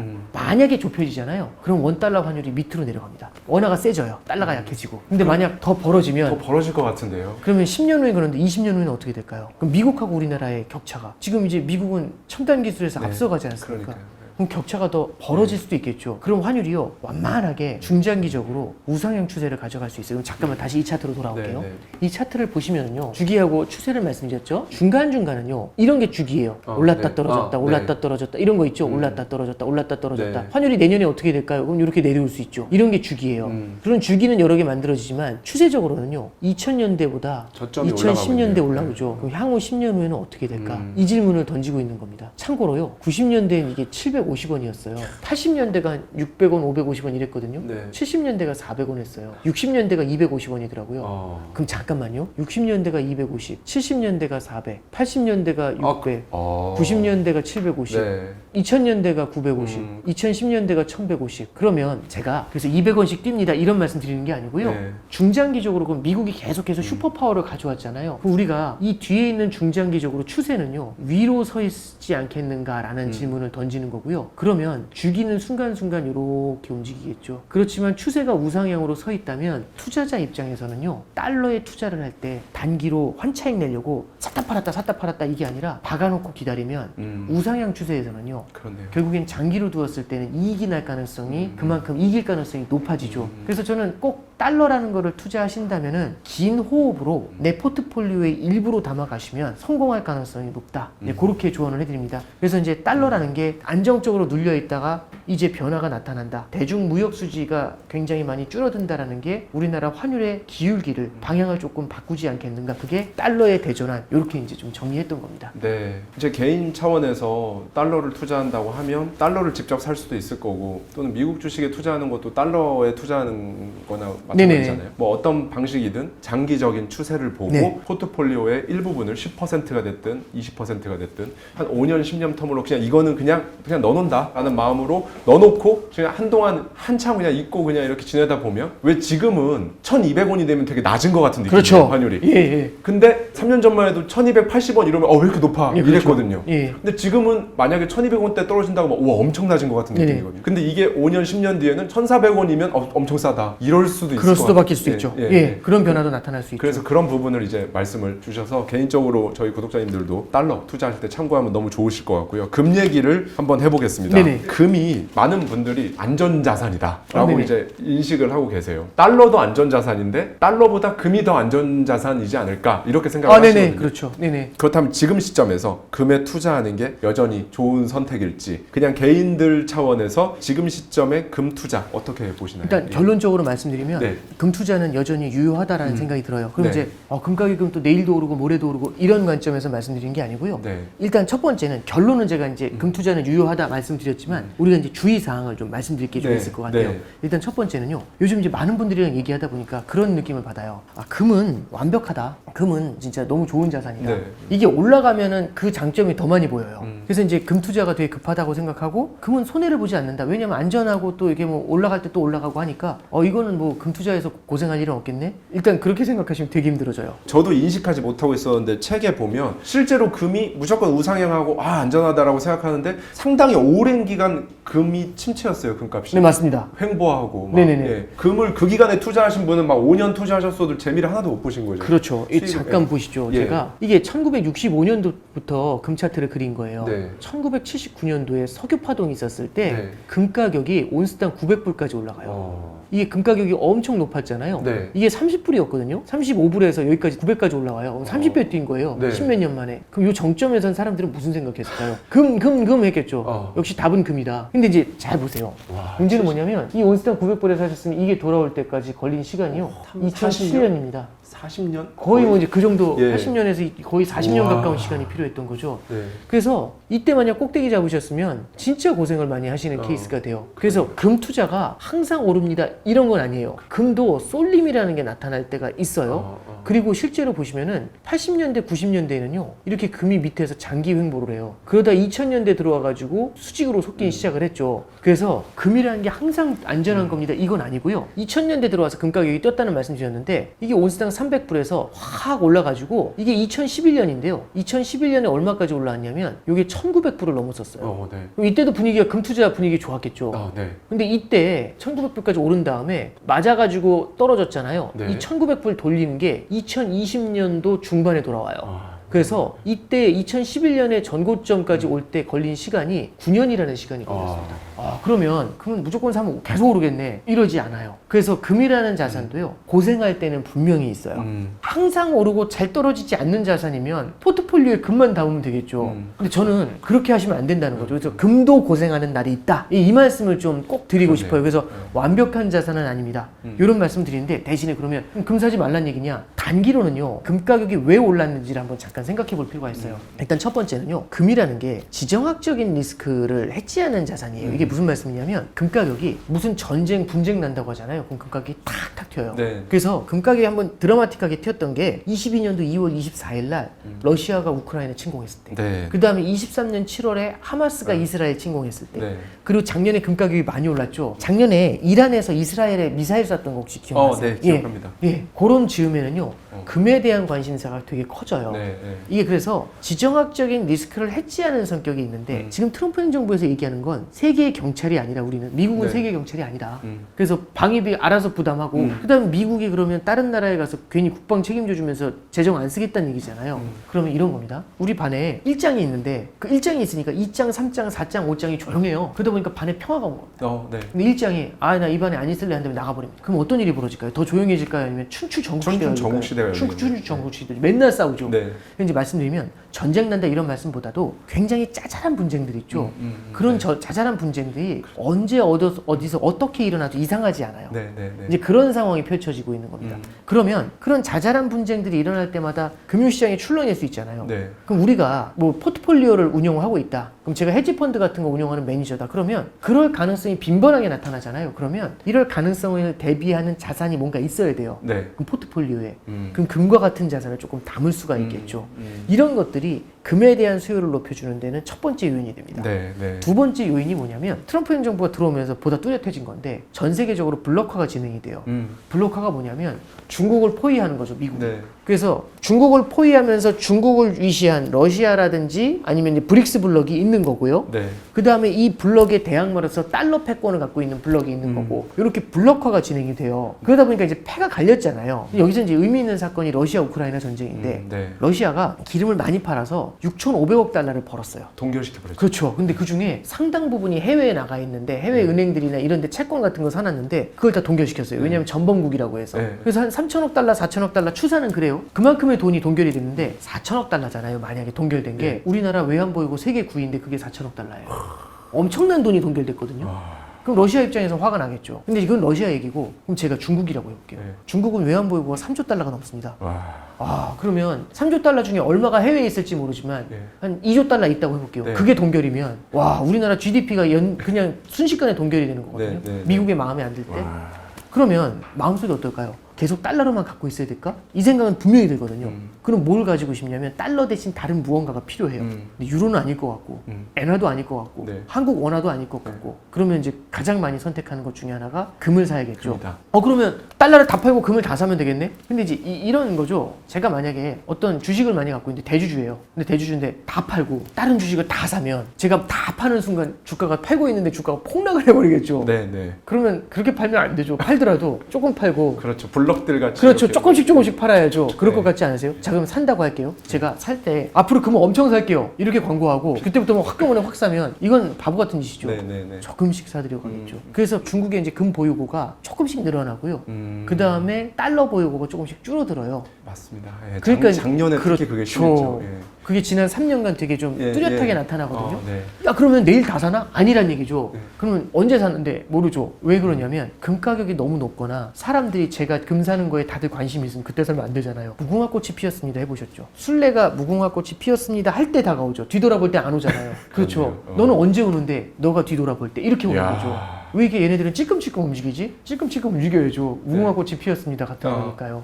예, 그래서 이제 지금 금을 갖다가 중앙은행들이 과거와 달리 블록화가 되면서 조금씩 더 삼아오려는 트렌드가 강해진다? 요거는 금에 대한 수요를 탄탄하게 만드는 요인입니다. 그래서 이제 이런 걸 말씀드렸는데 보다 근본적인 이유가 하나 더 있어요. 네. 제가 2003년도부터 이제 은행에서 근무를 하면서 네. 그때 은행에서 2003년도 9월에 골드뱅킹이 시작이 됐어요. 네. 그래서 은행에서 금 투자를 하실 수가 있게 됐거든요. 네. 그때 당시에 제 기억에 금 가격이 1온스당 한 300불, 400불 했어요. 한 400불 했다고 가정해 네. 볼게요. 지금 3,000불 다 왔거든요. 그럼 7배, 8배 뛰었죠. 그러면 자, 제가 금을 사서 금고에 넣어놨어요. 그때. 예. 그럼 지금 열어보면은 그 금고에 금이 그대로 있을 거지 않습니까? 네. 근데 7배, 8배 올랐죠. 그럼 질문 하나 드려볼게요. 예. 모든 자산이 다 뛰었는데 예를 들어 마이크로소프트나 아마존 이런 것들도 주가가 뛰었을 거지 않습니까? 근데 그 기업들은요 2003년도에 비해서 훨씬 많은 돈을 벌어요. 그렇잖아요. 네. 그러니까 오른 이유가 이해가 되죠. 네. 근데 금은 왜 올랐을까요? 그때의 금하고 지금의 금 20년간 금고에 있으면서 이 금이 뭐가 바뀌었을까요? 더 빛나나? 그런 건 아니죠. 금에 뭐 빈티지가 있거나 그러진 않을 거지 않습니까? 그럼 이게 좀 이해가 잘 안 되잖아요. 그럼 뭐가 바뀌었길래 금값이 이렇게 뛰었지? 핵심은요, 금은 그대로 있어요. 근데 금을 표시하는 종이 돈이 타락한 거죠. 왜냐하면 금융위기를 겪으면서 돈을 뿌렸고, 코로나를 겪으면서 돈을 뿌렸고, 그 다음에 최근에는 재정적자를 엄청 만들면서 돈을 뿌리죠. 네. 전 세계적으로 달러 빚이 많아졌거든요. 네. 달러 빚이 많았다는 거는 달러를 빌린 사람이 많았다는 얘기죠. 그만큼 많은 달러가 풀려 나왔다는 의미 아닐까요? 그럼 잠깐 이제 보는 거죠. 아, 그러면 금 가격이 오른 게 아니라 금이론스에는 2003년도에는 400달러밖에 안 돌아다녔지만 지금은 2,900달러가 돌아다닌다는 얘기거든요. 네. 그럼 이제 이렇게 질문이 들어가는 거죠. 미래에는 이렇게 많이 풀려있는 종이돈이 줄어들까요? 늘어날까요? 이 질문입니다. 근데 이게 그런 것 같아요. 종이돈은 찍을 수 있잖아요. 찍을 수 있죠. 금은 찍을 수가 없지 않습니까? 찍을 수 없죠. 종이돈이 되는 순간 무언가 찍고 싶다는 열망이 되게 커지지 않을까요? 그러니까 뭐냐면 이 종이돈을 줄인다는 건 긴축을 말해요. 긴축을 하면 힘들어지잖아요. 그렇죠. 그럼 허리띠를 졸라 맨다는 얘기인데 우리는 계속해서 돈을 풀면서 어떻게든 어려운 기간을 빠르게 극복하고 되게 편안한 시간을 가져왔는데 오랫동안 이렇게 편안한 시간이 이어지다 보면 사람들이 아주 짧은 긴축에도 되게 힘들어하는 경향이 생겨나요. 네. 조금만 힘들어지면 돈 풀고 싶거든요. 그럼 질문이 이렇게 바뀝니다. 향후 5년 후, 10년 후, 혹은 20년 후 미국 경제나 세계 경제가 어려워질 가능성이 있는지, 그렇게 어려워져서 또 돈을 풀 가능성이 있는지, 만약에 뭐 그럴 수도 있지 라고 생각하시면 종이돈이 풀려 나온다는 얘기거든요. 그게 금에는 금 가격을 바꿀 수 있는 요인이 되죠. 그래서 이제 말씀 이렇게 드려볼게요. 내년에 금이 올라요? 내후년에 금이 올라요? 몰라요. 그건 잘 모르겠는데요. 긴 관점에서 봤을 때 향후 10년 후, 20년 후를 봤을 때 세계 경제가 어려워지는 시기가 찾아올지 한 번이라도, 그리고 찾아왔을 때 돈을 풀면서 부양에 나설 가능성이 있는지 들었을 때 뭐 그 정도 10%의 가능성은 있겠네? 이런 생각 드시잖아요. 그럼 내 포트폴리오의 10%를 담으시면 돼요. 포트폴리오는요, 확률입니다. 미래를 모르기 때문에 하는 거예요. 그러니까 이제 이런 거죠. 뭐가 오를지 알면 제가 왜 포트폴리오 하겠습니까? 근데 모르잖아요. 어떤 시나리오가 열릴지. 근데 이런 케이스도 있겠죠. 지금은 기세등등하지만 미국 경제가 어려워질 수 있겠죠. 그러면서 그 어려워진 미국 경제를 살리려고 어쩔 수 없이 돈을 풀어야 되는 순간도 찾아올 수 있겠죠. 그러면 돈이 풀려 나오는 순간 1원수당 지금 2,900개 돌잖아요. 더 많은 돈이 들 수 있겠죠. 그래서 다시 관점을 달리하고 이 차트를 다시 보시죠. 이 차트를 보시면요, 우리는 그 생각이 들어요. 아, 고생했네. 근데 이 차트에서는요, 결국에는요, 언제 사셨든지 간에 올라 있어요. 긴 호흡에서는. 네. 그리고 지금 이게 1200이지 않습니까? 네. 이때부터 확 올라가지고 지금은 3000불 가까이 가격이 와 있죠. 네. 그래서 금이라는 자산도 마찬가지로 골드바 같은 거 사시잖아요. 금고에 넣어놓고 기다리는 자산 중에 하나입니다. 매일매일 올랐다 떨어졌다 하면서 금으로 트레이딩 하시면 수수료 나오고 하는 감당 안 나와요. 그래서 금 가격을 예측하고 접근하는 게 아니라 달러하고 금도 똑같습니다. 둘 다 짧게 트레이딩에서 관점에서 들어가시면요, 수수료 감당도 안 되고, 말씀드렸잖아요, 환율은 귀신도 몰라요. 네. 그 환율하고 엮여 있는 게 금입니다. 그럼 이걸 단기로 일반 개인이 맞출 수 있다? 아, 저는 불가능하다고 보고요. 네. 대신에 긴 호흡에서는 이길 가능성이 더욱 높은 자산이라고 봅니다. 그런 관점에서 달러나 금이나 내 포트폴리오에 갖고 가자. 저도 이 책을 이제 집필하면서 질문을 되게 많이 받았었어요. 네. 아까 말씀하신 것처럼 달러 사야 된다, 금 사야 된다, 이런 관심이 분명히 커졌거든요. 근데 사야 되는 이유에 대해서 여쭤보면 똑같아요. 많이 오르니까. 그 얘기는 뭐냐면 눈앞에서 더 빠르게 오를 것 같으니까 따라가겠다는 뜻이거든요. 근데 저는 달러나 금이나 엔이나 투자하는 거 맞다. 근데 그 관점에서 투자하시면 실패할 가능성이 되게 높다. 그래서 약간 큰 흐름에서의 변화를 보면서 대전환의 관점에서 긴 호흡으로 바라보자. 이게 이제 꼭 이 책에서도 전해드리고 싶은 그런 메시지 핵심입니다.